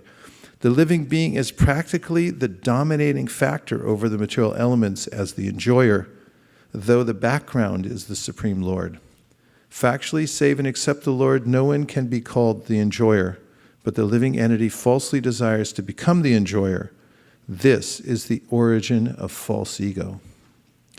When the bewildered living being desires this, the shadow elements are generated by the will of the Lord, and the living entities are allowed to run after them as a phantasmagoria. So shadow elements means, as I mentioned, it starts from one amorphous substance and then gets manifested in different varieties. But for us, they're not tangible because they're always morphing, changing, composting, whereas I'm not. And it's a completely incompatible situation. Therefore, it's like chasing shadows, trying to enjoy a reflection. It is said that the first tanmatra, sound, is created and then the sky. And in this verse, it is confirmed that actually it is so. But sound is the subtle form of sky, and the distinction is like that between the seer and the seen. The sound is the representation of the actual object as the sound produced, the sound is the representation of the actual object as the sound produced, speaking of the object, gives an idea of the description of the object. Therefore, sound is the subtle characteristic of the object. Similarly, sound representation of the Lord in terms of his characteristics is the complete form of the Lord, as was seen by Vasudeva and Maharaj Dasharath, the fathers of Lord Krishna and Lord Ram. The sound representation of the Lord is non-different from the Lord himself, because the Lord and his representation in sound are absolute knowledge. Lord Chaitanya has instructed us that in the holy name of the Lord, as sound representation of the Lord, all the potencies of the Lord are invested. Thus one can immediately enjoy the association of the Lord by the pure vibration of the sound representation of his holy name, and the concept of the Lord is immediately manifested before the pure devotee.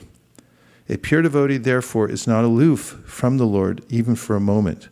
The holy name of the Lord, as recommended in the Shastras, Hare Krishna, Krishna Krishna, Hare Hare, Hare Rama, Rama Rama, Hare Hare, may therefore be constantly chanted by the devotee, aspiring to be constantly in touch with the Supreme Lord.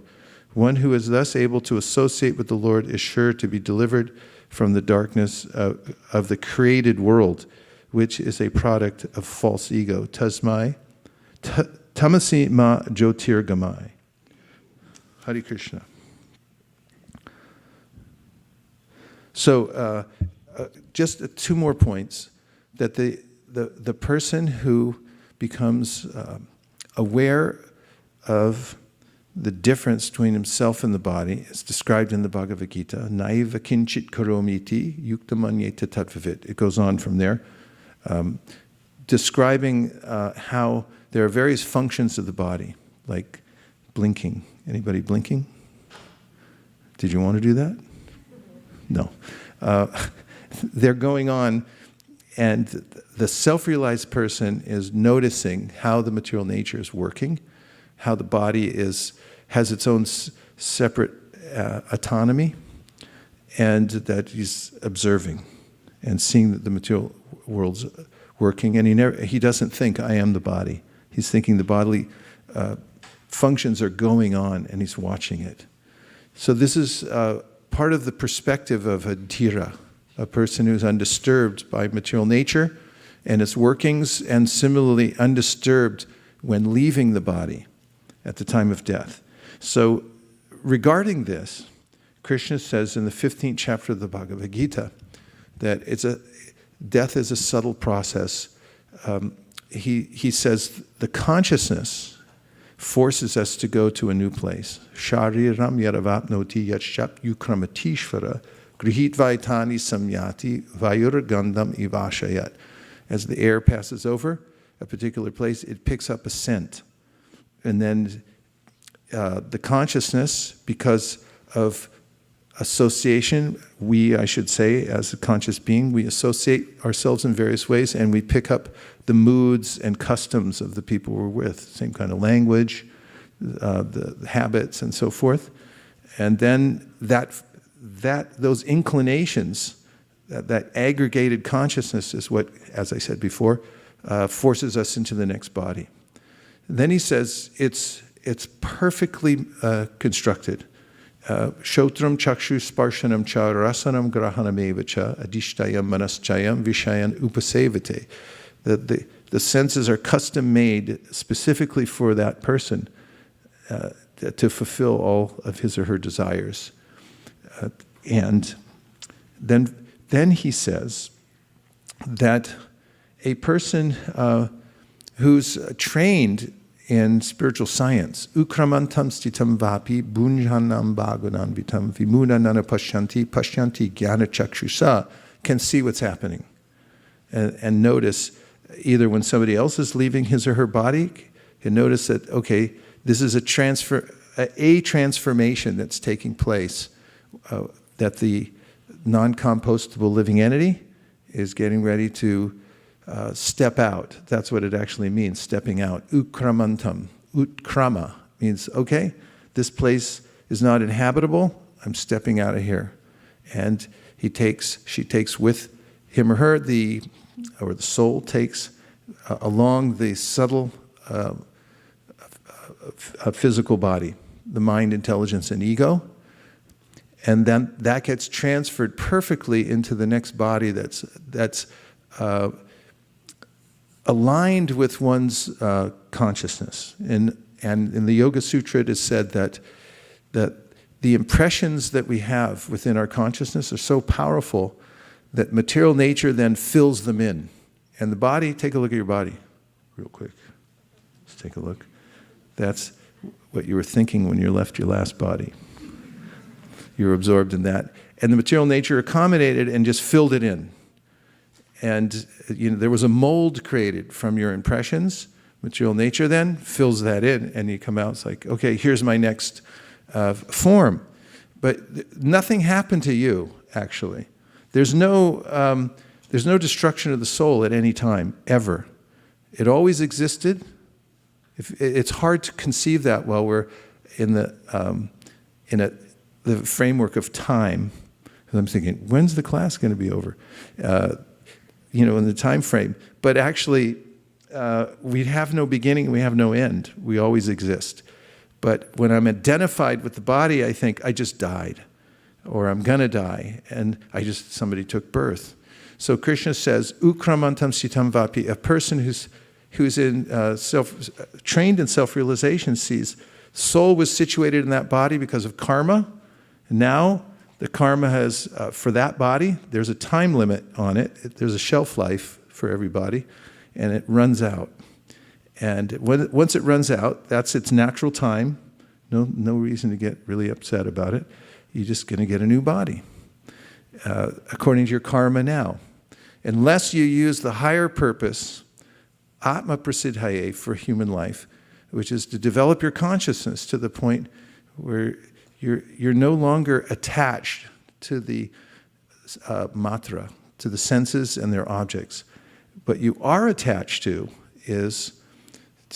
the what is described in the Nectar of Devotion, using your senses in service to the Supreme, which means that you're experiencing a higher taste in service. Sarvo parivanir muktam tapratvena nirmalam rishikena rishikesha sevanam bhakti ruchate.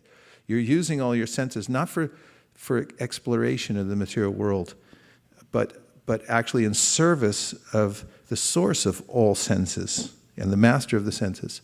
And then the senses get purified, and actually there's an unlimited sense of happiness that comes into the senses. This is bhakti, or devotional service. So the person who's not trained in knowledge, pashyanti, anupashyati, a person not pashyati, can't see what's happening and becomes disturbed by the situation and is not dhira, is not undisturbed by the final process of leaving the body. So, there's one more verse in that series, but I'll hold it for now. Actually, I won't. Yatanto yoginas chainam pashyantyatmanyavastitam yatanto pyakritatmano nainam pashyantya chetasa. That's actually the verse that describes what I was just saying, for the record. Now we'll take a few reflections or questions to expand the conversation. Keep it in the same realm. Yes, Shastra Sar Prada, the one who distributes the essence of the Shastra, is about to speak. Hare Krishna. There was a verse that came to mind when the topic of Krishna satisfying desires came up. And just a moment. Is about Rishakapi? Oh, no. Okay, go ahead. It's Srimad Bhagavatam 5:19-27. And I thought everything you were saying, Guru Maharaj, was perfectly encapsulated by this verse. Okay, let's see it. He's got to live up to his name. Could you sing it, please? 5:19-27.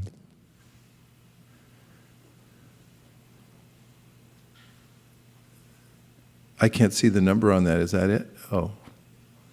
There you go. Oh. That's not it either. Is it? Sorry, Guru Maharaj? Is this your verse? Yes. Okay.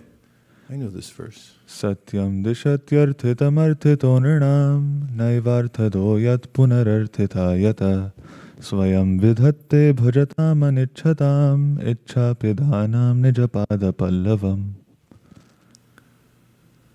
The Supreme Personality of Godhead fulfills the material desires of a devotee who approaches him with such motives, but he does not bestow benedictions upon the devotee that will cause him to demand more benedictions again.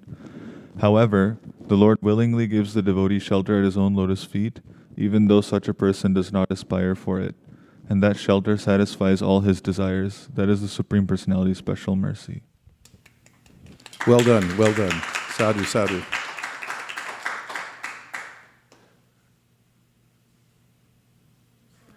I can't see the screen. Vaikuntha is there. Go ahead, Prabhu. Dandavat Pranam Guru Maharaj, all glories to Srila Prabhupada. How are things at Mysore? Wonderful, Maharaj. We had a great marathon time as well. Right, we're missing you. We're missing being in Mysore with you. Okay, go ahead.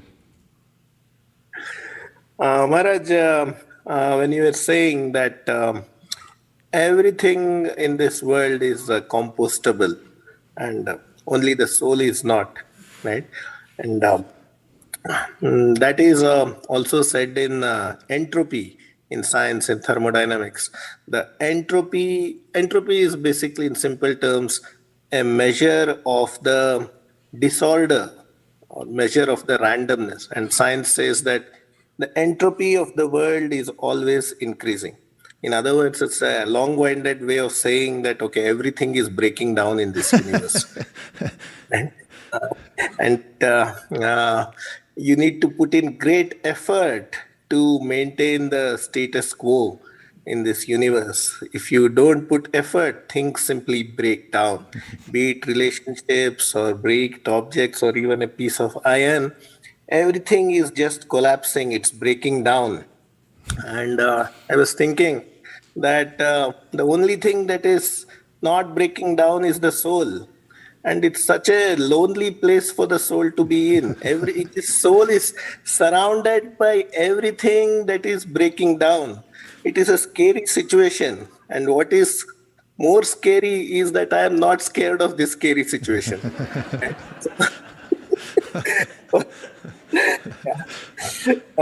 Thank you, Maharaj. Somebody look up lyrics.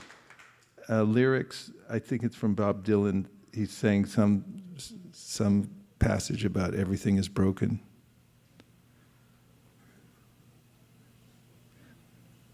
we need somebody born in 1950s to actually know the verses. Like Bhagavata Ashraya Prabhu, he'd know all of them. Okay, Gandharvika, yes. That was brilliant, thank you. It was very helpful, and I'm glad it's in the record. Hare Gandharvika Krishna, Radha, Prabhu. please. Hare Krishna, good to see you. Haribol. I was just thinking how even Vaikuntha Nayak Prabhu and all the points that we discussed, it's like the soul is, I'm not losing anything by dying, but still, I don't want to die. No matter, like Krishna makes all the life situations perfect, and he says you'll get a better birth, still go, but that fear overcomes us. And we cannot say what it is that's not allowing us to take that opportunity with ease and with happiness. But then I came across this verse which shows that how much I am attached still. And this verse is Prabhu 11:29-39 that Uddhava speaks. And the translation is, the firmly binding rope of my affection for the families of Dasharhas, Vrishnis, Andakas, and Sattvatas, a rope you originally cast over me by your illusory energy for the purpose of developing your creation, is now cut off by the weapon of transcendental knowledge of the self. And there is a small purport. Prabhupada's disciples say, although the members of the families mentioned in this verse are eternal associates of Lord Krishna and thus proper objects of affection, Sri Uddhava had regarded them as his personal relatives rather than simply as pure devotees of the Lord. Influenced by the Lord's illusory potency, Uddhava had desired the prosperity and victory of these dynasties. But now, by hearing Lord Krishna's instructions, he has again fixed his mind exclusively upon Lord Krishna, and thus he regards his so-called family members without any mundane conceptions as eternal servants of the Lord. So I was just thinking, like, even though I do so many things in this world, my vision is not like it's related to the Lord or people whom I am attached to or personal servants of the Lord. So that is what is pulling me from accepting the real truths of life. So how do we, my question is, Prabhu, like, even though we read this and we discuss these in the classes, how do we realize it practically, like in our day-to-day lives, so that we don't become so fearful? I think you are realizing it, otherwise you wouldn't have brought it up. Right? I don't know, Prabhu. I'm still very fearful. Yeah, well, partly we heard earlier Krishna say in the 15th chapter of the Gita that there's a way in which devotees who have eyes of knowledge, they are not disturbed by the change. We heard about dhiras tatra namuyati. They're not in ignorance, and at the final change, they don't become bewildered by it. And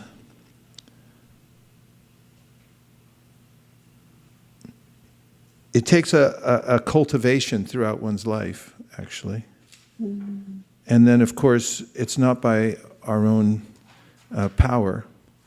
As is mentioned in the Sri Upanishad, in the verse, Vayur anilamamritam atedam bhashmantam shariram om krato smara kritam smara, krato smara kritam smara.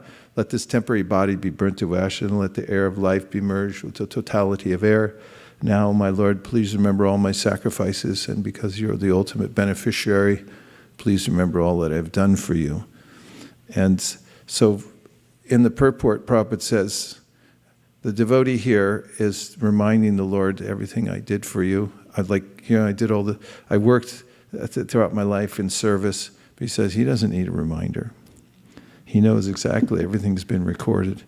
And then later on, he points out, does Prabhupada in his purport, that someone may become temporarily discombobulated. Do you have a synonym for that? Disoriented. Leaving the body, because it is, no matter which way you look at it, it's a little concerning, to say the least. And so one may then become temporarily attracted to, one's previous associates and attachments in this world and so forth. But Krishna helps those who help themselves. So when leaving the world, there's a way in which Krishna helps the devotee to remind him or her of him, and to fix his mind on. He'll, as Prabhupada says, force his way into the consciousness of the devotee. So, in the 8th chapter of the Gita, Attaining the Supreme, this is discussed by Krishna himself. He said, yogis and others, they do a lot of calculation about exactly when to leave the world. But Prabhupada says there very blatantly, it doesn't matter when the devotee leaves, by accident, or it could be a road accident or this or that. He said it doesn't matter, because he's under Krishna's protection. And he's not calculating exactly how it's all going to go down. He just gives his or her devoted attention to Krishna throughout life. In any case, the reason that I feel it is because I'm attached. And therefore, those who are progressing in spiritual life and through the different stages of their life, they're preparing for this. And therefore, there's the varnashrama system through which one gradually divests oneself of all one's attachments in the material world, the strongest of which is family. And of course, there's kind of a stronger and more realistic attachment to family when one divests oneself of the materialistic concept that these are my parents, these are my siblings and so forth, because in one sense, that's like, as Hiranyakashipu himself explained from his perspective after his brother died and he was trying to console his family, that, this is just like we came into a roadside inn, we all sat down, and it happens we shared a table, or we pushed the tables together, I don't know, and everyone ordered a lemonade or a sarsaparilla, and then we talked. We got to know one another. How are you doing? I don't know. How are you doing? Like airplane talk. I was thinking, what's the use? So then everyone gets up and goes away in different directions, he said. So he said, same thing with family. We come together. It's kind of random. It's actually not random. It's arranged by the material nature. But then at the end, everyone goes in a different direction. And you're not going to see the same souls again. It's just an impression that you have that these are mine. So I have an impression that this is my nation. These colors don't run. And this is my team. Although it's never the same team. Everyone's always injured. So you got to bring new people in. And so Hegel, the philosopher, said, die to live. There's a sense in which you die to the world. And it's a sense of detachment that comes from reconnecting oneself with Krishna. So that's what he says, does Krishna, in the 15th chapter of Bhagavad Gita, when he describes our entanglement. He says, Narupam asyeha topa labhyate nanto nachadir nachasam prachishta ashvatamenam savarudamulam asanga shastrena dridhena chitva chatatpanam tat parimargitam vyam yasmin kata na nivartanti bhuya tameva chadyam purusham prapadye yatak pravriti prashita parani, which means cut down the material attachments with the strong weapon of detachment, and then make your journey towards reality, the Supreme Person, and your real family. Okay, can somebody tell me? Because oh, good. It's Aniruddha Nitai Chand Prabhu. Haribol. Thank you for the nice discourse. I was probably actually thinking the point you made in the beginning, how Srila Prabhupada has made things like why the purpose we are in this world so clear. So I could get the point from your class. The first is to give us facilities for sense enjoyment. The material world is created, and also there is one other purpose, which is make us understand the futility of this endeavor of sense enjoyment, and then surrendering unto the Supreme Lord. And then among the two causes, the last one is the main cause of creation of this material world. So thank you for clarifying that. And I was probably thinking about a verse from Sissimadhya where the golden monk Sri Chaitanya Mahaprabhu was saying to Sanatana Goswami that Krishna bhuli se jeev anadi bhuirmukh of maya dare samsar dukh. So, I mean, because a living entity is forgetful of his relationship with Krishna, and that's why Maya in different ways gives the pangs of material miseries. Excellent. Nitai Chan, thank you very much. Yes. Hare Krishna, Guru Maharaj, Sanar Pranam. Hare Krishna. I like 2 points. The points that really struck me was how you said the soul is non-compostable and everything else just falls apart. And another point is how you have to be steady and don't be disturbed by the changes. I was remembering other long day, like I think a couple of weeks back, I met a person. I was telling her to take some books, and she asked me out of nowhere, like, if you could go to any planet, if you could go travel to any other planet, where would you go to? So I showed her the picture on Srimad Bhagavatam first canto, the Vrindavan, and I told her that that's where I want to go. And she asked me why. What is so special about that place? And I told her, like, that is where you could be eternally happy. And she asked me, I mean, why can't you be happy here? And I told her, like, it's temporary, it's not real happiness. And the conversation went on. She took some books. But today I kind of realized, like, you have to be, I have to realize that everything else falls apart, even the happiness, the efforts I put in to get some happiness from material world and material things, it falls apart. I just have to realize that and be consistent. In the Japa circle, you said, try to be consistent first, then everything descends, like with Krishna's mercy. So I like those 2 points, how you have to be steady and to realize that you are different from everything around you. You just have to observe that and realize that. Thank you, Maharaj. Thank you very much.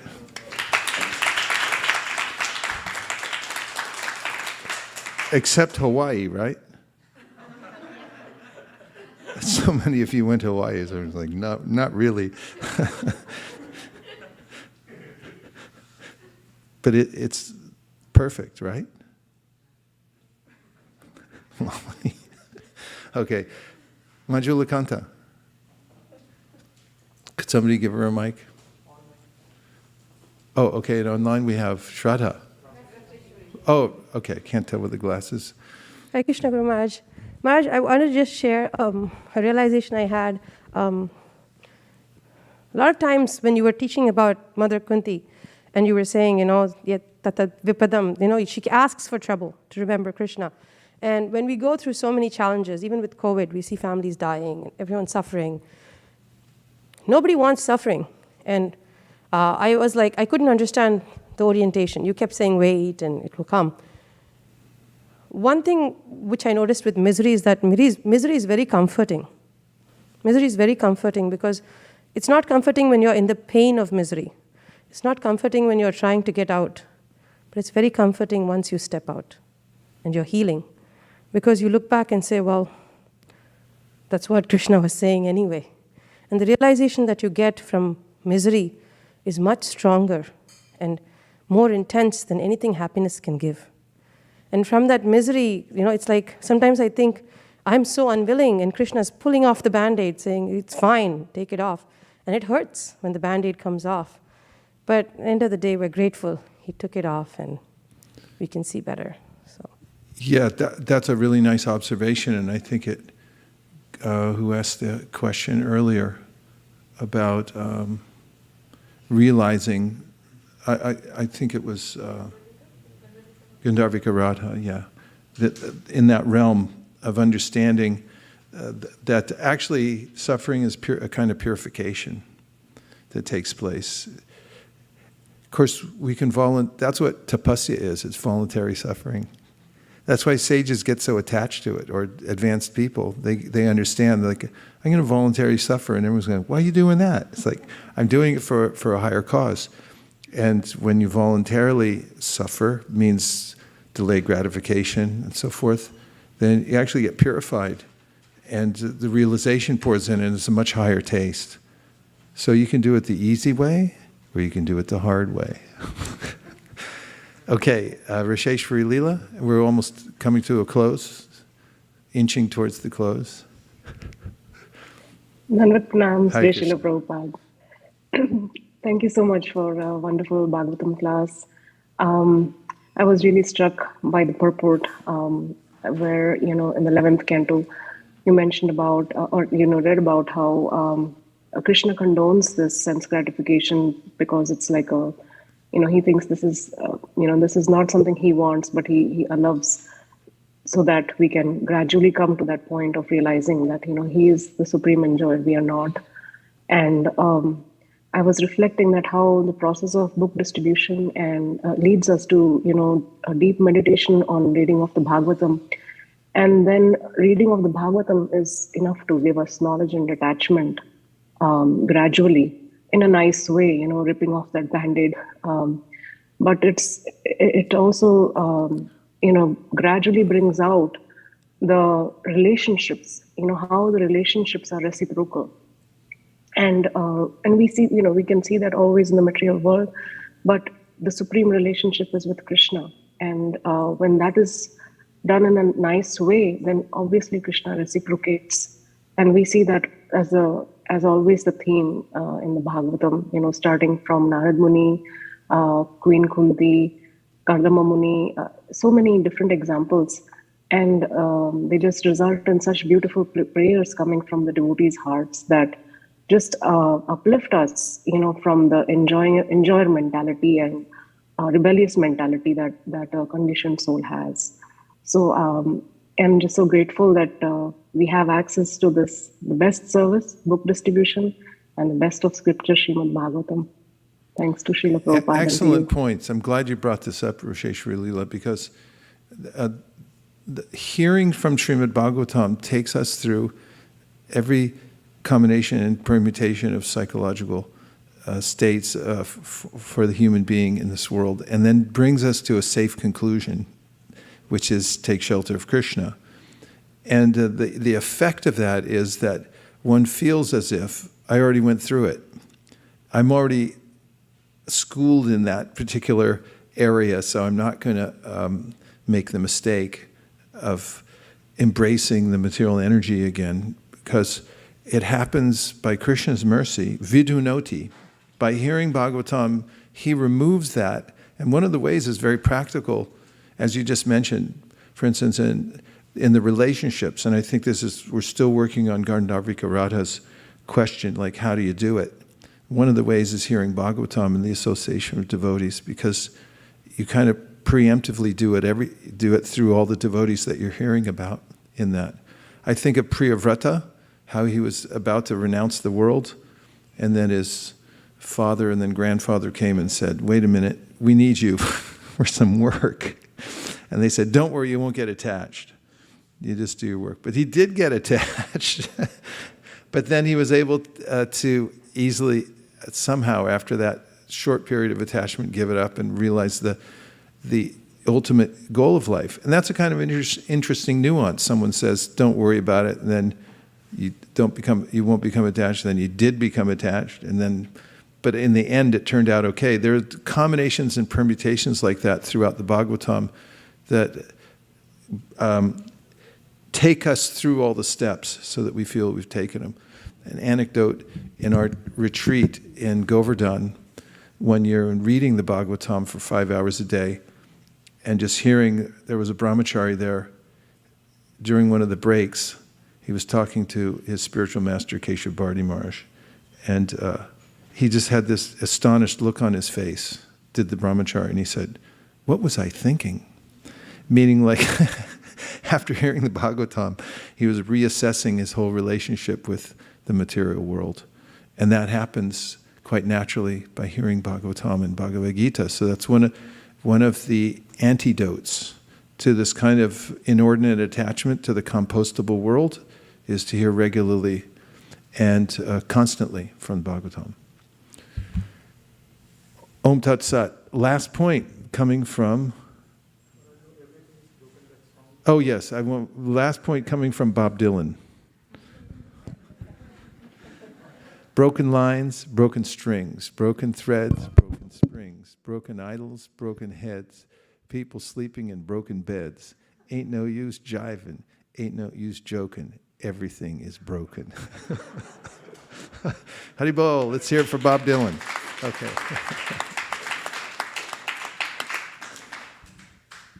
Yeah, so that's the material world according to Vaikuntha Nayaka, as pointed out, and Bob Dylan. So don't get attached to the compostable world, get attached to the non-compostable world, and you got to go a little farther in Hawaii to get it. Nothing wrong with Hawaii. Prabhupada liked it. He did a lot of translating there. So now we've come to the end of our class. Thanks to Srila Prabhupada for giving us all this context and direction towards understanding death, what it means and what it doesn't mean, and so forth. And this is the first in this segment of a few points we're going to make about the death process. There's a lot more to go, or a few more sessions to go anyway. We'll take it up again next Saturday. No, Saturday after next. So now we have announcements, first from our Sankirtan party. Hare Krishna. Oh, yes. This is just a quick announcement. Currently, they're packing to-go boxes for Prashadam in the kitchen, and they're asking for help. So if any devotees are interested, please see Yashoda Kripa Prabhu in the kitchen. There's an exodus, mass exodus. Okay. And Malini will tell us what's happening on the Sankirtan front.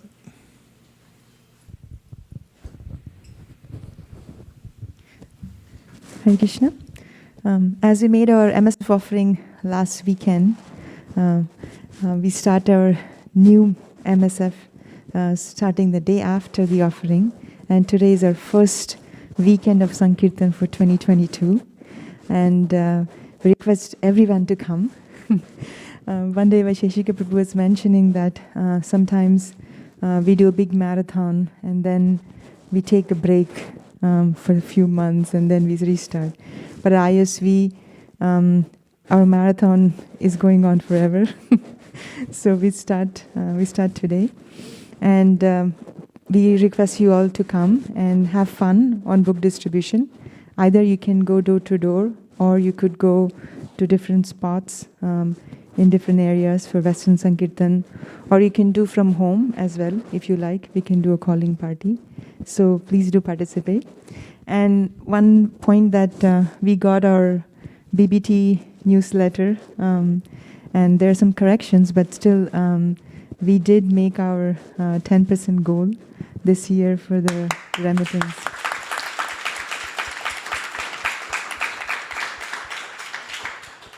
And our goal for 2022 is also clear, that we wanted to increase 10% in remittance, Lakshmi, to BBT. So we're requesting all of you to pray and go out on Sankirtan. Thank you so much. Hare Krishna. Haribo. So the inevitable happened. The numbers were wrong coming out of the BBT. Why inevitable? Because Surdas Prabhu, who recently passed away, was the genius behind it all. And I know Sura well because I was with him for many, many years, starting in 1973. And he's genius who kept everything in his head. Like he did numbers, like he just calculate everything. And he'd have like one piece of paper, he'd keep it all. And now that he just passed away kind of suddenly, everyone's trying to figure out how to calculate everything. So it's kind of a glorification of Sura. We knew it was going to happen after he left, and now it did. Hare Krishna. Now we have Bhakti Community. Jai Madhava Prabhu. Hare Krishna. So as you know, Bhakti Community is an online community helping newcomers understand the scriptures and help them make progress in the Bhakti process. We restarted the Bhakti Community programs this week after the break, and we had the Art of Encouragement on Monday, which was well received. And the penultimate Bhakti Circle session on Thursday. We have one more session to go before we complete the first batch of Bhakti Circle. And we had the lessons from Golden Monk on yesterday, which was also well attended. Close to 80 members attended on the Friday program. Tomorrow we'll continue with our Women's Circle, where they bring up new topics. Another thing is, given Bhakti Circle is coming to a conclusion, we are planning for Festival of Inspiration, first Festival of Inspiration in person at Bay Area on January 30th.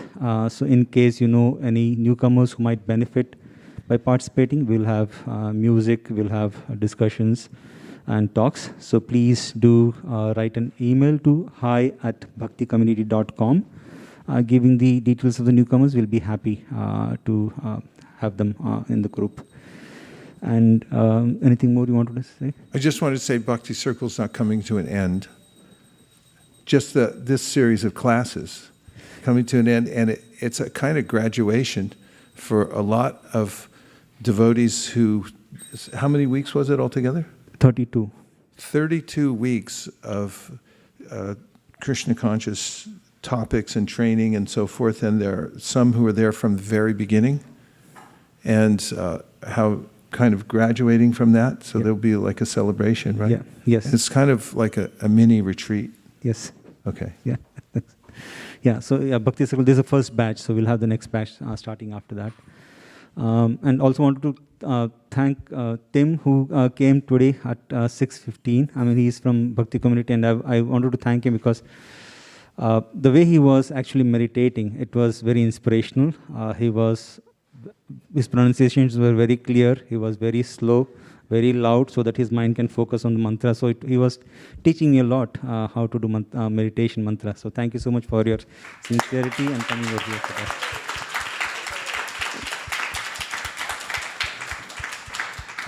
And also thanks to Tori and Mario. I mean, she comes, I don't know how many hours she has to plan. She has to come one day before to Bay Area. But I'm really inspired by the motivation you have for this spiritual knowledge. It's very inspiring. Thank you both for coming.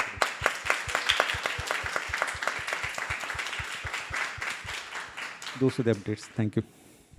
Yeah, thank you very much. It's nice having the Sankirtan and Bhakti community together because they go together. When we meet people who are sincere and they're endeavoring for spiritual practice, it's a good place to bring them into the Bhakti community because they immediately start to feel like they're welcome and there's a place they can take up the practice. So you can learn from Bhakti Krishna or Katha Prabhu exactly how to help people get into the Bhakti circle, right? You can ask him, he knows exactly how to do it. Or Katha Karnava. Will you be happy to give a tutorial? Yes, both are. Yes. Okay, now we are having a Guru Puja. So we're going to roll up all the rugs and put away the asanas.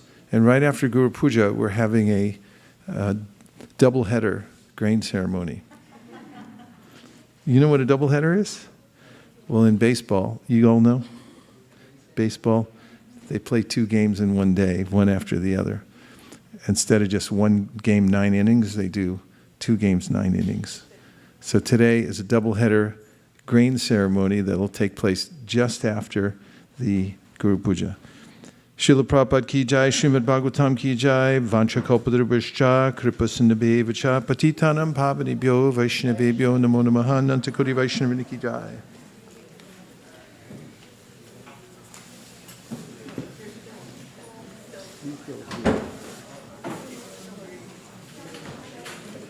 Thank you.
Yeah. Hari Hari.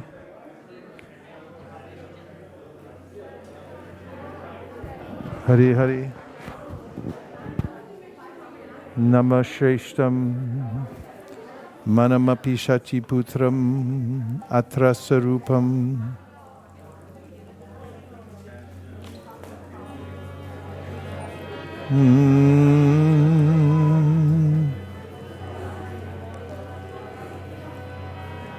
Namashrestam. Hari Hari. I think they're on it.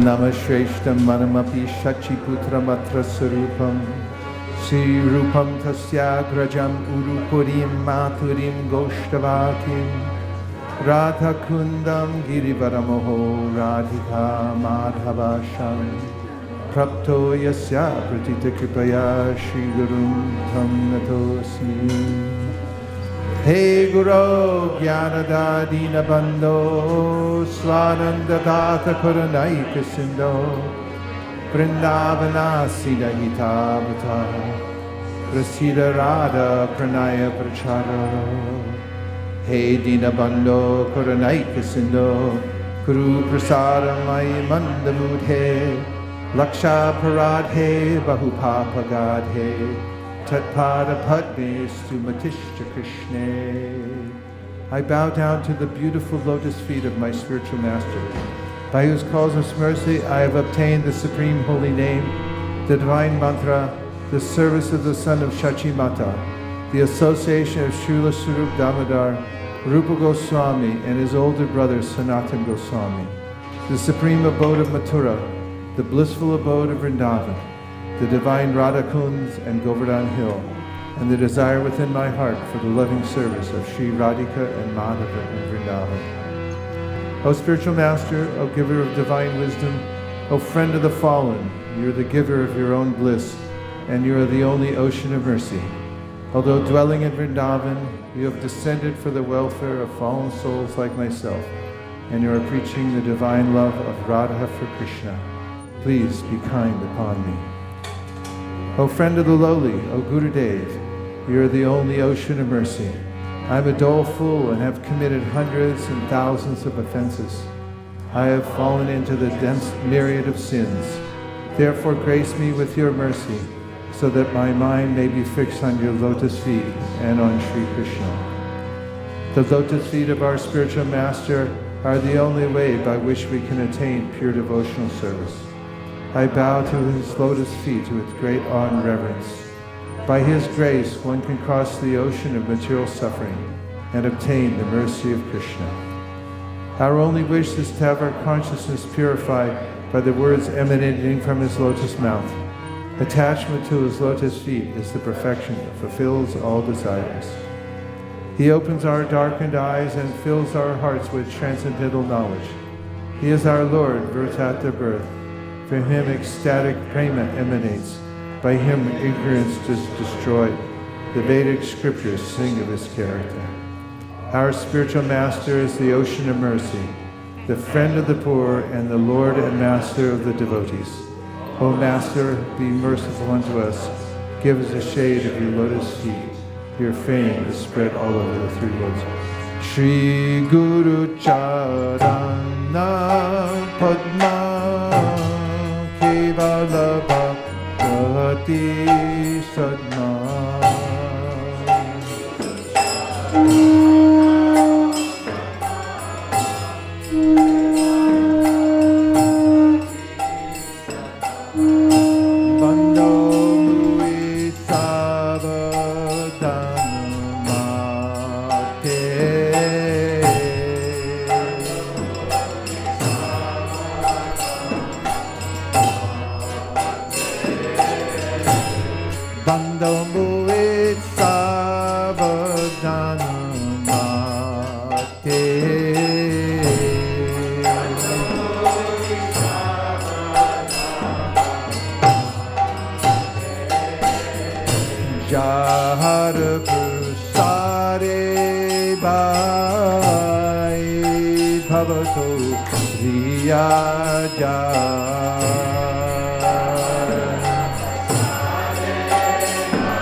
Krishna Prapti Hoy Jaha Hoy Ke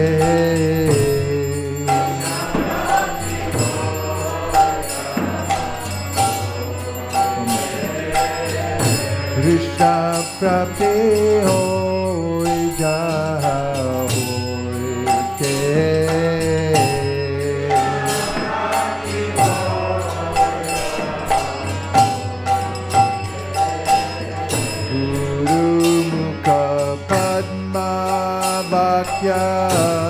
Chitete ko riya oikya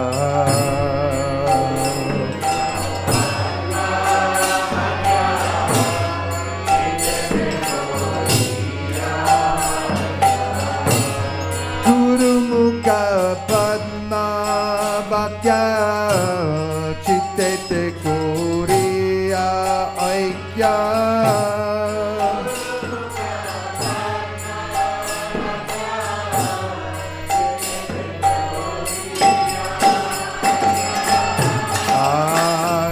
Kori ho mane aasha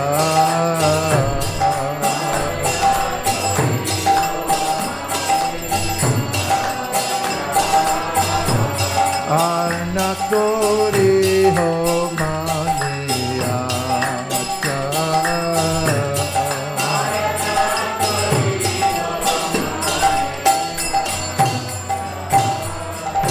Shri Guru Charana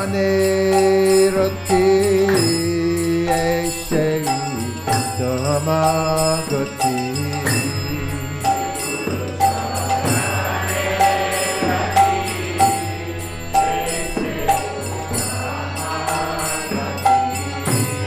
Sri Guru Charane Rati Aise Utama Gati.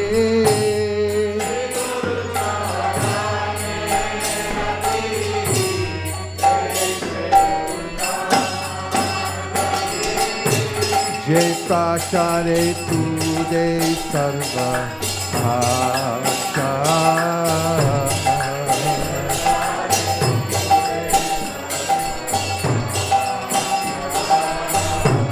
Jai Prashade Pure Sarva Asha.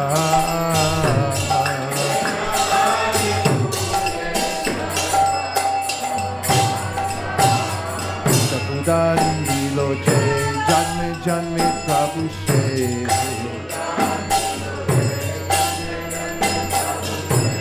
Sakudandi Loche Janme Janme Prabhu Se.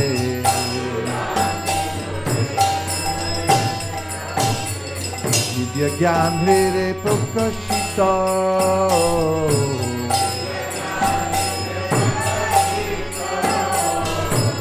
Vidya Gyan Hre Prakashita.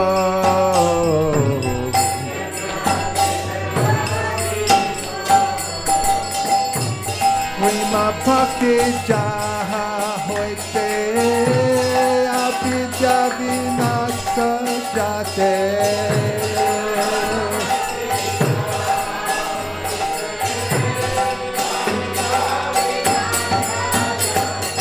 Prima Bhakti Ja Hoite Abhidya Vinasa Jate. Vede Gai Jahara Charito.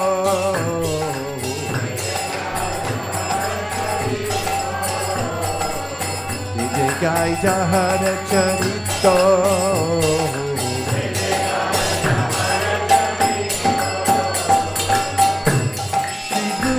Karuna Sindhu Adama Janara Bandhu.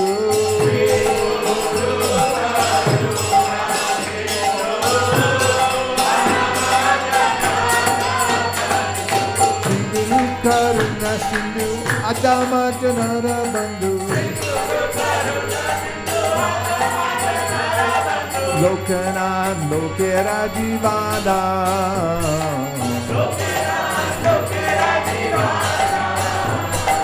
Lokanath Lokera Jivana.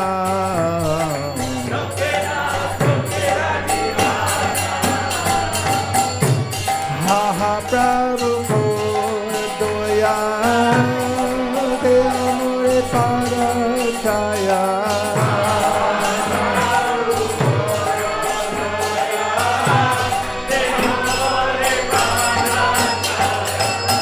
Prabhu Kora Toya Deha More Parachaya. Ha Prabhu Kora Toya Deha More Parachaya. Jaya Prabhupada Prabhupada Prabhupada Jaya Prabhupada.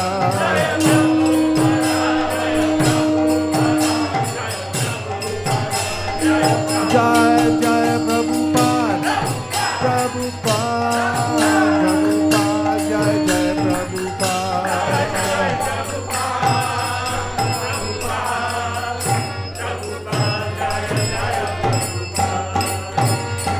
Namah Vishnu Padaya, Krishna Peshtaya Bhutale. Srimate Bhaktivedanta Swami Niti Namine.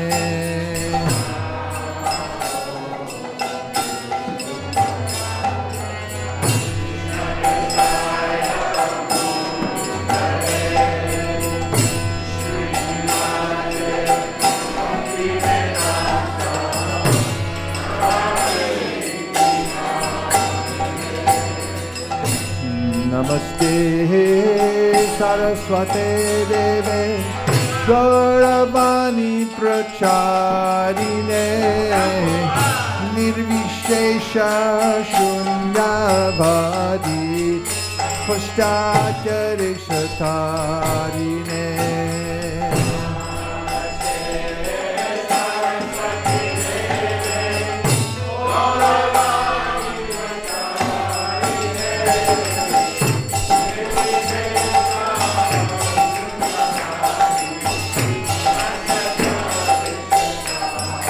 Jaya Shri Krishna Chaitanya Prabhu Nityananda Shri Advaita Gadadhar Shivasari Gaur Bhakta Vrinda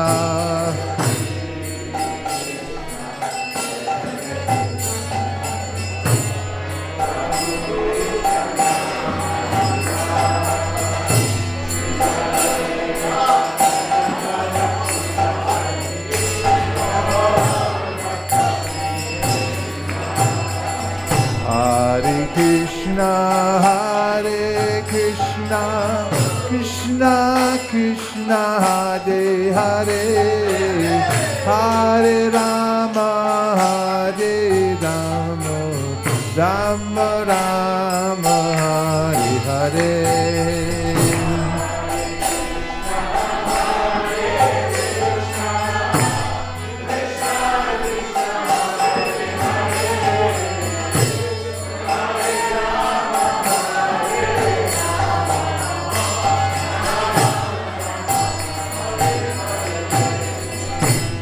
Hare Krishna, Krishna Krishna, Hare Hare, Hare Rama, Hare Rama, Rama Rama, Hare Hare.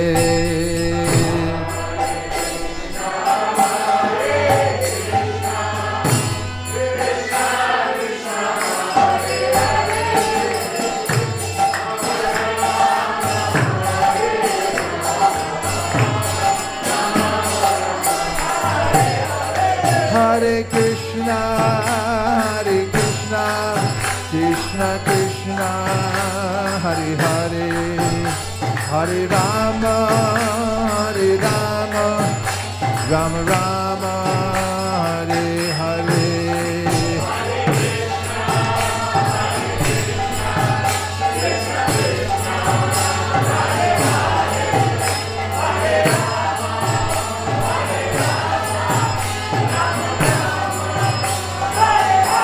Hare Krishna, Krishna Krishna, Hare Hare, Hare Rama, Rama Rama, Hare Hare.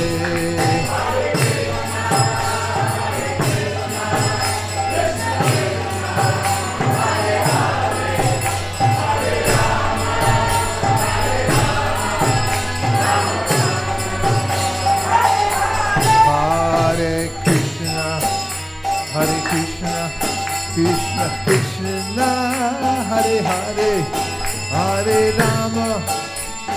Rama, Rama Rama, Hare Hare.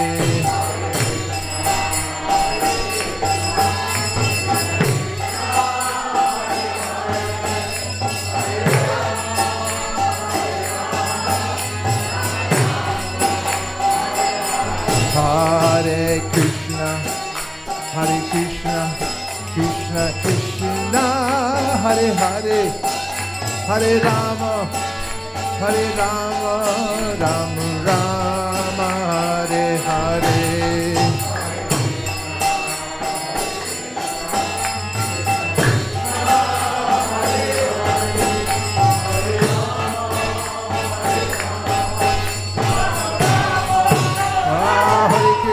Hare Krishna, Krishna Krishna, Hare Hare, Hare Rama, Rama Rama, Hare Hare.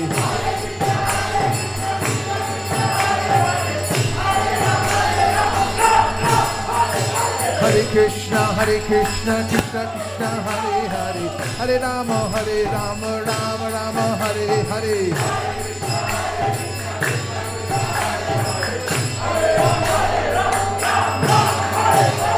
Hare Krishna, Krishna Krishna, Hare Hare, Hare Rama, Rama Rama, Hare Hare.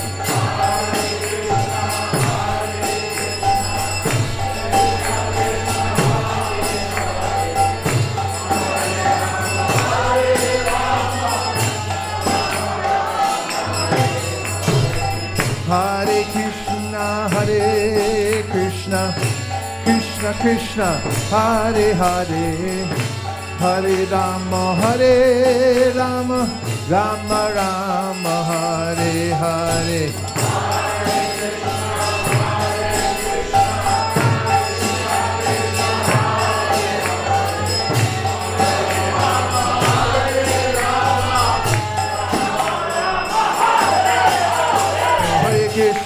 Krishna, Krishna Krishna, Hare Hare, Hare Rama, Rama Rama, Hare Hare.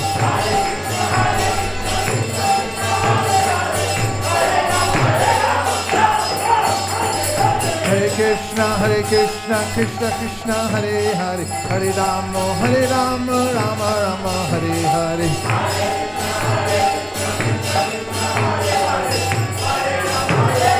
Nitai Gaur Hari Bol, Hari Bol, Hari Bol, Nitai Gaur Hari Bol.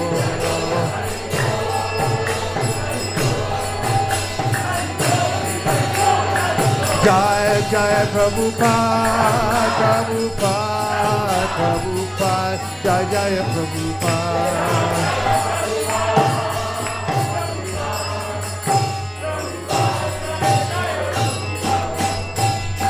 Nitai Gaur Premanande, Shri Harinam Sankirtan ki, Shri Harinam Mahamantra ki, Shri Harinam Prabhu ki, Gaur Premanande. Nitai Gaur Hari Bol, Hari Bol, Hari Bol, Nitai Gaur Hari Bol.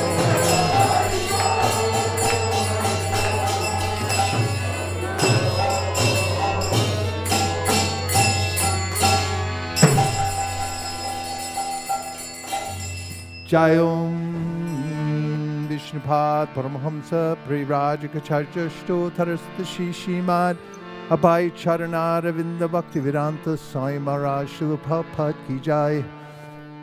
Jayom Vishnupad Paramahamsa Privrajikacharya Shtotarasta Shishimad Srila Bhakti Siddhanta Saraswati Gosai Maharaj Ki Jai.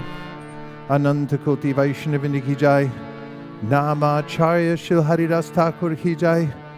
Prem Sagaho Shri Krishna Chaitanya Prabhu Nityananda Shri Advaita Gadadhara Shivasari Gaur Bhakti Vrindi Ki Jai. Sri Sri Radha Krishna Gokopinath Shyamakund Radhakund Giri Govardhan Ki Jai. Sri Vrindavan Dham Ki Jai. Sri Mayapur Navadip Dham Ki Jai. Shri Jagannath Puri Dham Ki Jai. Tulsi Devi Bhakti Devi Ki Jai. Juni Devi Ganga Devi Ki Jai. Samveda Bhakti Vrindi Ki Jai. All glories to the assembled devotees. All glories to the assembled devotees. All glories to the assembled devotees. Gaur Premanande Hari Hari Bom. Now we have a double-header grain ceremony. We have more grain ceremonies here at ISV than any other community per capita. I also want to mention that Prabhupada said that deity worship means flowers, and that those who are arranging the flowers and doing the flower garlands are putting their heart and soul with great devotion into this art, that it goes on not just here but also the spiritual world. So the table full of devotees putting together flower garlands and doing these vases will simply be transferred directly to Goloka Vrindavan. Om Tat Sat. My humble opinion. Baba.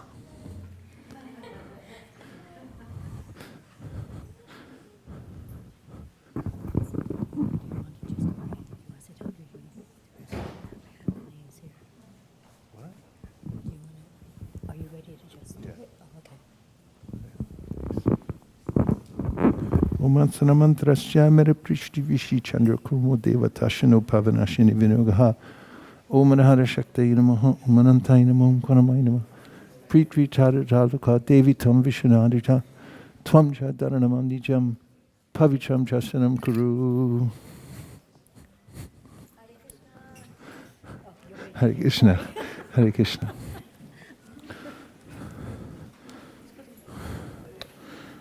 Need glasses. They're in my outside pocket in the room.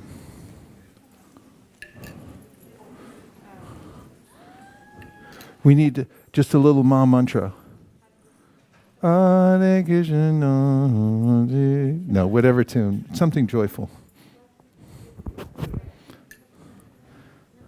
Hare Krishna. Okay, Shivaya. Narayana Namaha. Om Madhavaya Namaha.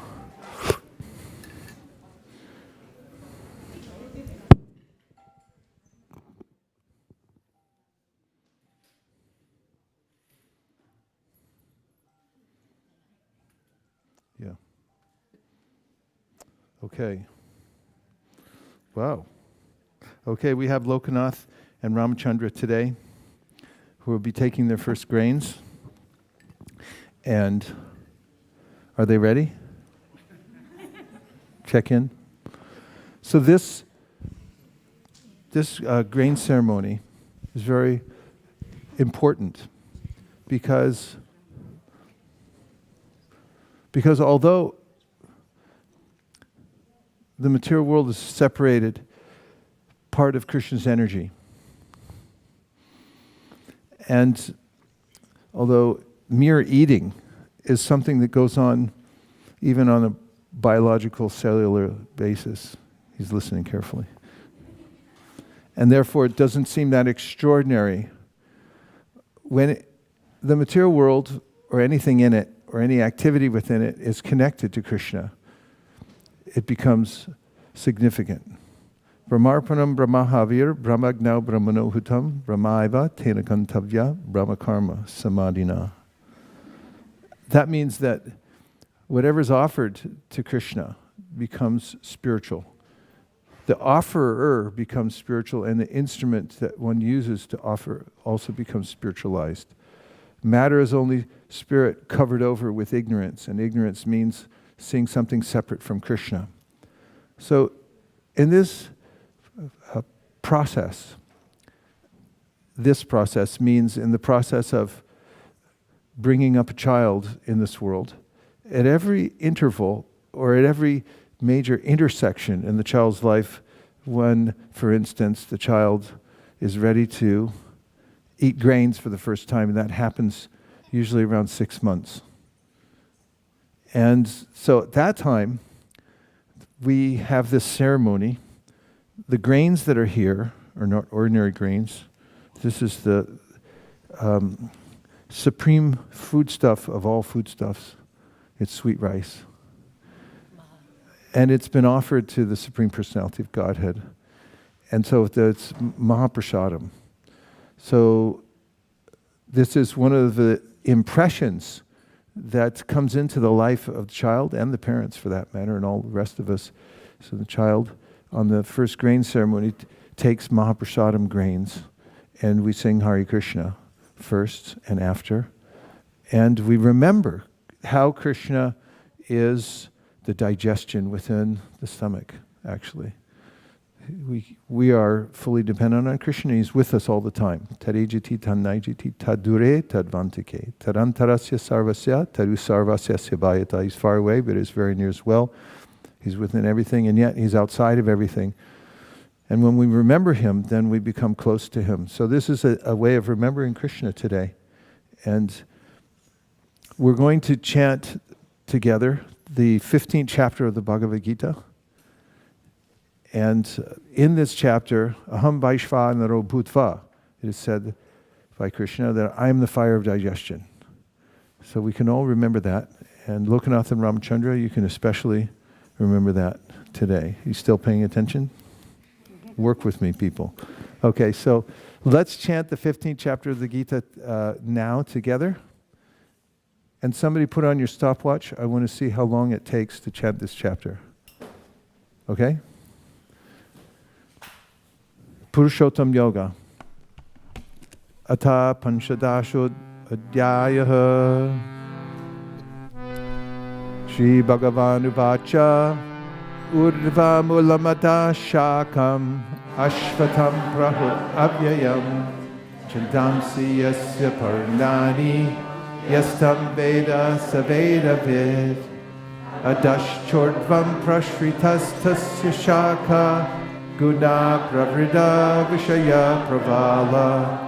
Adashchabulan Anusantatani Karmanubandini Manushya Loke Narupa Masyeha Tato Palabhyate Nanto Nachadir Nacha Sampratishta Ashvata Menam Subhagruta Mulam Asanga Shastrena Dradhena Chitva Tatak Padam Tat Parimargitavyam Yasmin Gatana Nadvatanti Puya Tameva Chadyam Purusham Prapadye Yatak Pravriti Prashrita Purani Nirmana Moha Jita Samvadosha Adhyatma Nitya Vinivritta Kama Vandhvar Vamukta Sukatuka Samjaya Gachantya Mura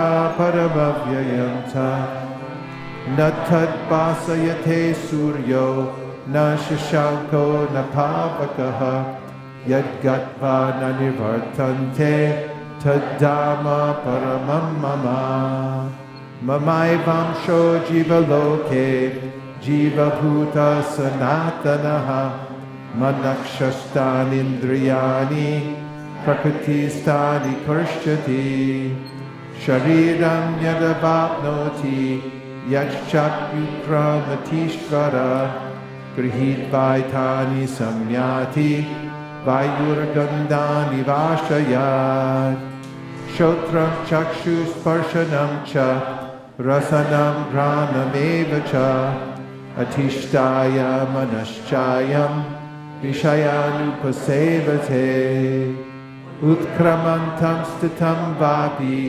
Punjanam vagunanvitam Vimudhananu pashyanti Pashyanti jnana chakshushaha Yatanto yoginaschainam Pashyantyatmanyavastitam Yatanto pyakritatmano Nainam pashyantya chetasaha Yad aditya katam tejo Jagad vasayate kilam Yach chandramasi yach chagdao Tat tejo vitimamakam Gam avishya chabhutani Darayam yaham ojasa Ushnami chausadi sarva Somo bhutva rasatmakaha Aham vaishvanaro bhutva Praninam deham ashrita Pranapana samayukta Pachanyanam chaturvidam Sarvasya chaham hridi sannivishto Mataksmitir jnanam apohanam cha Vedaishta sarve ahameva vedyo Vedanta krit veda vedeva chaham Dvavimau purushau loke Sharash chakshara evacha Shara sarvani bhutani Kutasto uchyate Uttama purushastvanya Paramatme tyutarita Yo lokatrayam avishya Vibhartapyaya ishvara Yasmat sharam atitoham Aksharad api chotama atosmi loke vedecha katita purushottama yo mameva masambuddho jadati purushottamam sasarvavid bhajati mam sarvabhavena bharata iti kuyatamam shastram idam ukva mayanaga etad buddha buddhiman syat krita kritasya bharata Om Tat Sat Iti Srimad Bhagavad Gita Supanishatsu Brahma Vidyayam Yoga Shastre Shri Krishna Arjuna Sambade Purushottam Yogo Nama Panchadasho Dhyayaha Hari Om. Okay.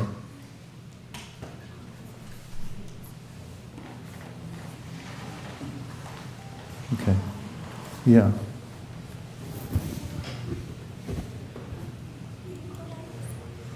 Lokanath. Lokanath? Now? Here. Sorry to reach over you. Hare Krishna, Krishna Krishna, Hare Hare, Hare Rama, Hare Rama. Hello. Rama Rama Hare Hare.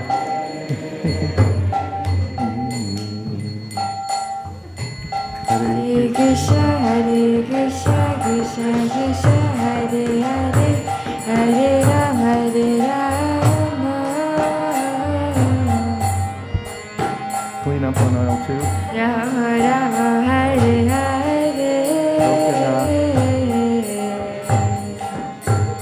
Hare Krishna, Krishna Krishna, Hare Hare, Hare Rama, Hare Rama.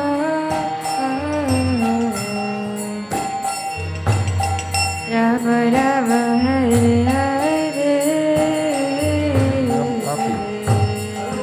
Hare Hare. Hare Krishna,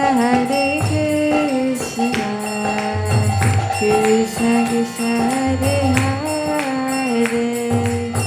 Hare Rama, Hare Rama.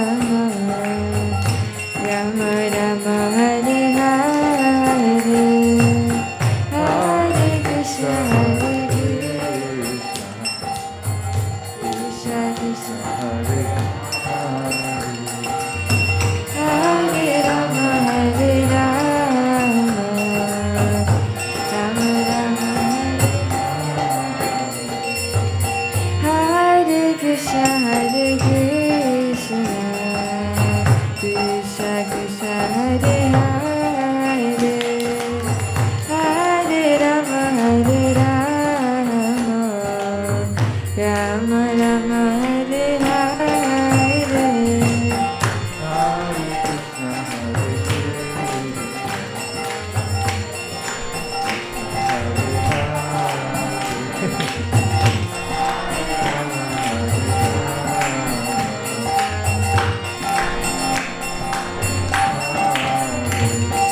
Hare Krishna, Krishna Krishna, Hare Hare, Hare Rama, Hare Rama.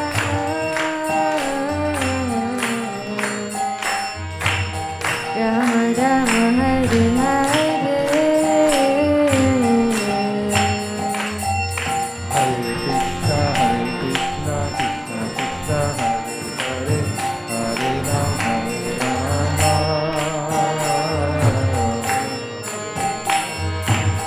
Rama Rama, Hare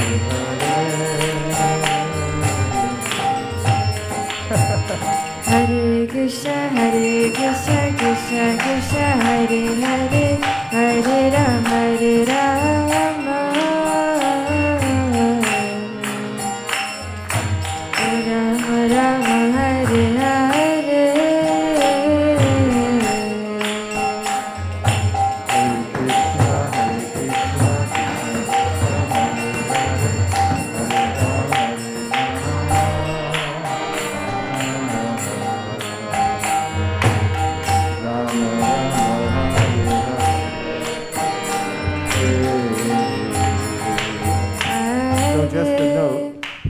Lokanath Prabhu, has taken sweet rice, but very thoughtfully. I think some indication of being a great chef, cook for Krishna. He was thinking about the ingredients and contemplating them very carefully, very serious mood, cooking for Krishna, right? Yes. Okay, Hare Krishna. Gaur Premanande, Haribol. Ramachandra! Hare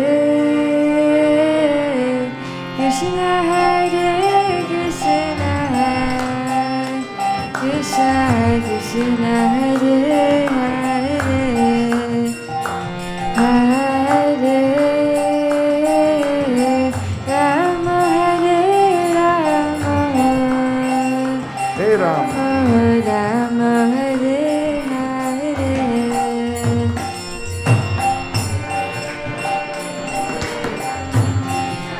Sound like both.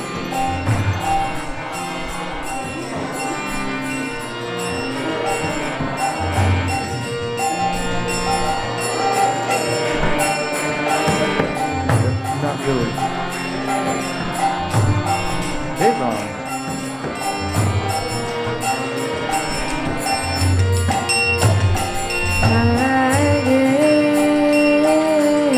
Yum yum Krishna, bam. Hare Krishna, Krishna Krishna, Hare Hare,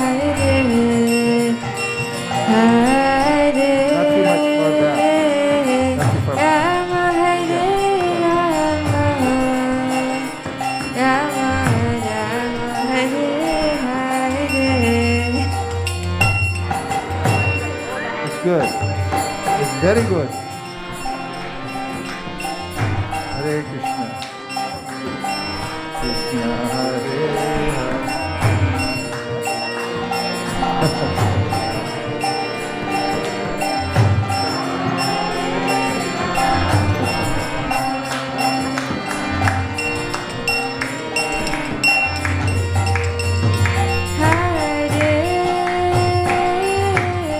Krishna, Hare Krishna,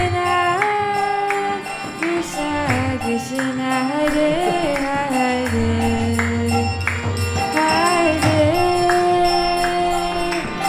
Rama, Hare Rama, Rama Rama, Hare Hare.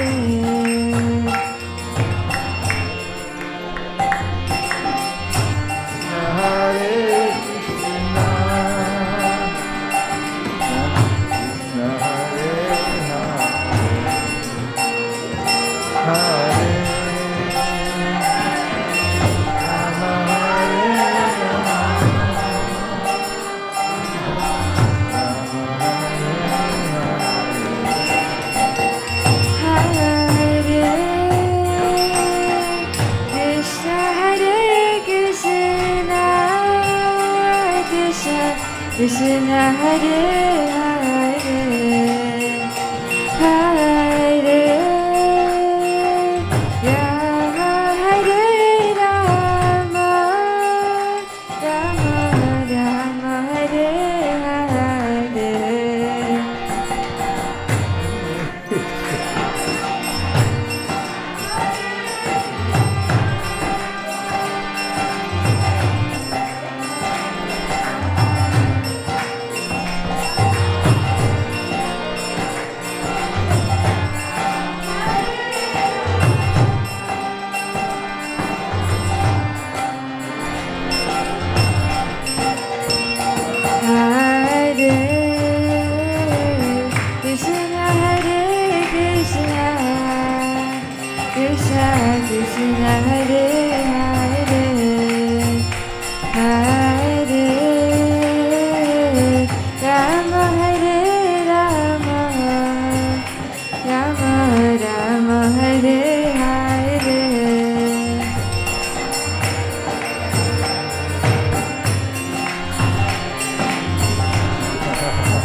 Krishna Hare Hare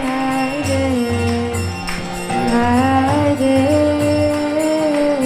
Rama Hare Rama Rama Rama Hare Hare.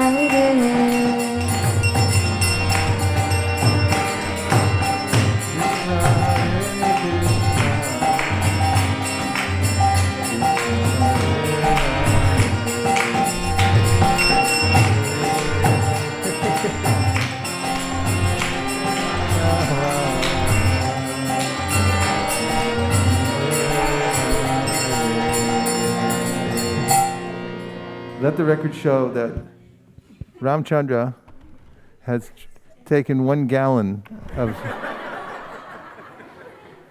Also, we noted that he moved his feet quite vigorously during the operation,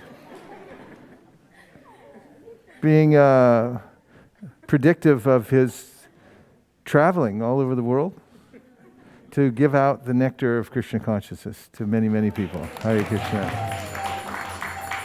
And now you can put the sweet rice maha back up here in any water, because now we're going to have, and any kind of water that's on the floor, we can get that up so nobody gets wet.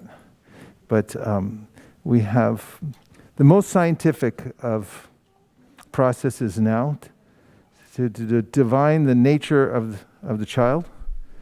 So Lokanath and Ramachandra will now have the opportunity. We notice here that there are several items. There's a huge stack of cash, solid gold jewels. There's a cow. Is there a knife? What happened to the big cleaver? That scared me. That was a little scary for you? Okay. Is there a spatula or something? Okay. And then we have the Srimad Bhagavatam on the other side. Bhagavad Gita, Srimad Bhagavatam. So we'll give children their free will, one at a time, to see, or at both at the same time, to see which of these items, are you all listening? Narottam? Lokanath? No wonder he's not listening. Lokanath? Ramachandra? Okay, Lokanath, please come and take a look and see what you'd like your future life to look like. By choosing any of these items, just grab away. Yeah, go for it. There's books over here, by the way. Plenty of gold, cash, credit cards. Yay! Let the record show that he has actually grabbed the whole tray with all the cash, the spatula, cow, everything. So he'll be an all-arounder. And a great manager who will help to support the Krishna consciousness movement to spread all over the world. Haribol.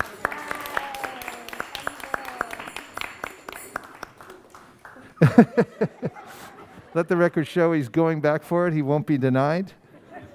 He won't take no for an answer. And now, Ramachandra, your opportunity to use your legs.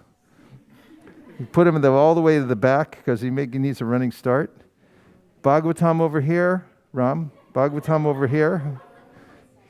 Cash prizes on the other side. Please choose wisely. He's crying in separation from Krishna in the Bhagavatam. What would you like? So far he's grabbed the base, not of the tray, but the whole thing with the Bhagavatam and the tray. What would you like?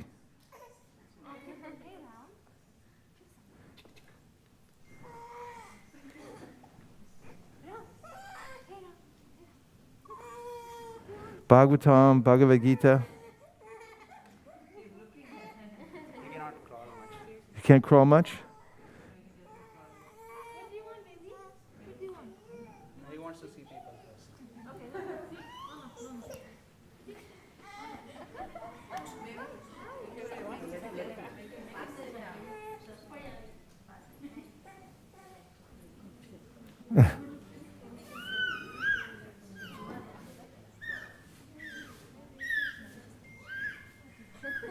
There. Hare Krishna, Krishna Krishna, Hare Hare, Hare Rama,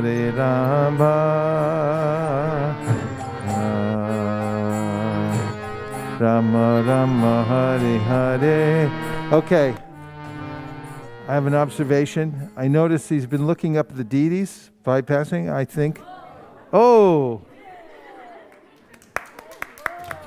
So, his glancing upwards towards the deities, plus grabbing onto the gold and necklaces, I think he'll be a great pujari. And he'll travel all over the world to find the best oils, the best jewelry, all the makut he can find on every part of the earth to decorate the deities. Haribo!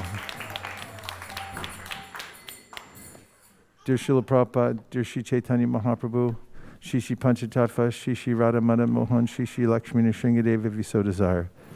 Please bless Ramachandra and Narottam, Lokanath today, that they may always be situated in pure devotional service and association of devotees, always be in the transcendental vibration, feel happy to serve the devotees, and they'll be empowered to spread the Sankirtan movement all over the world.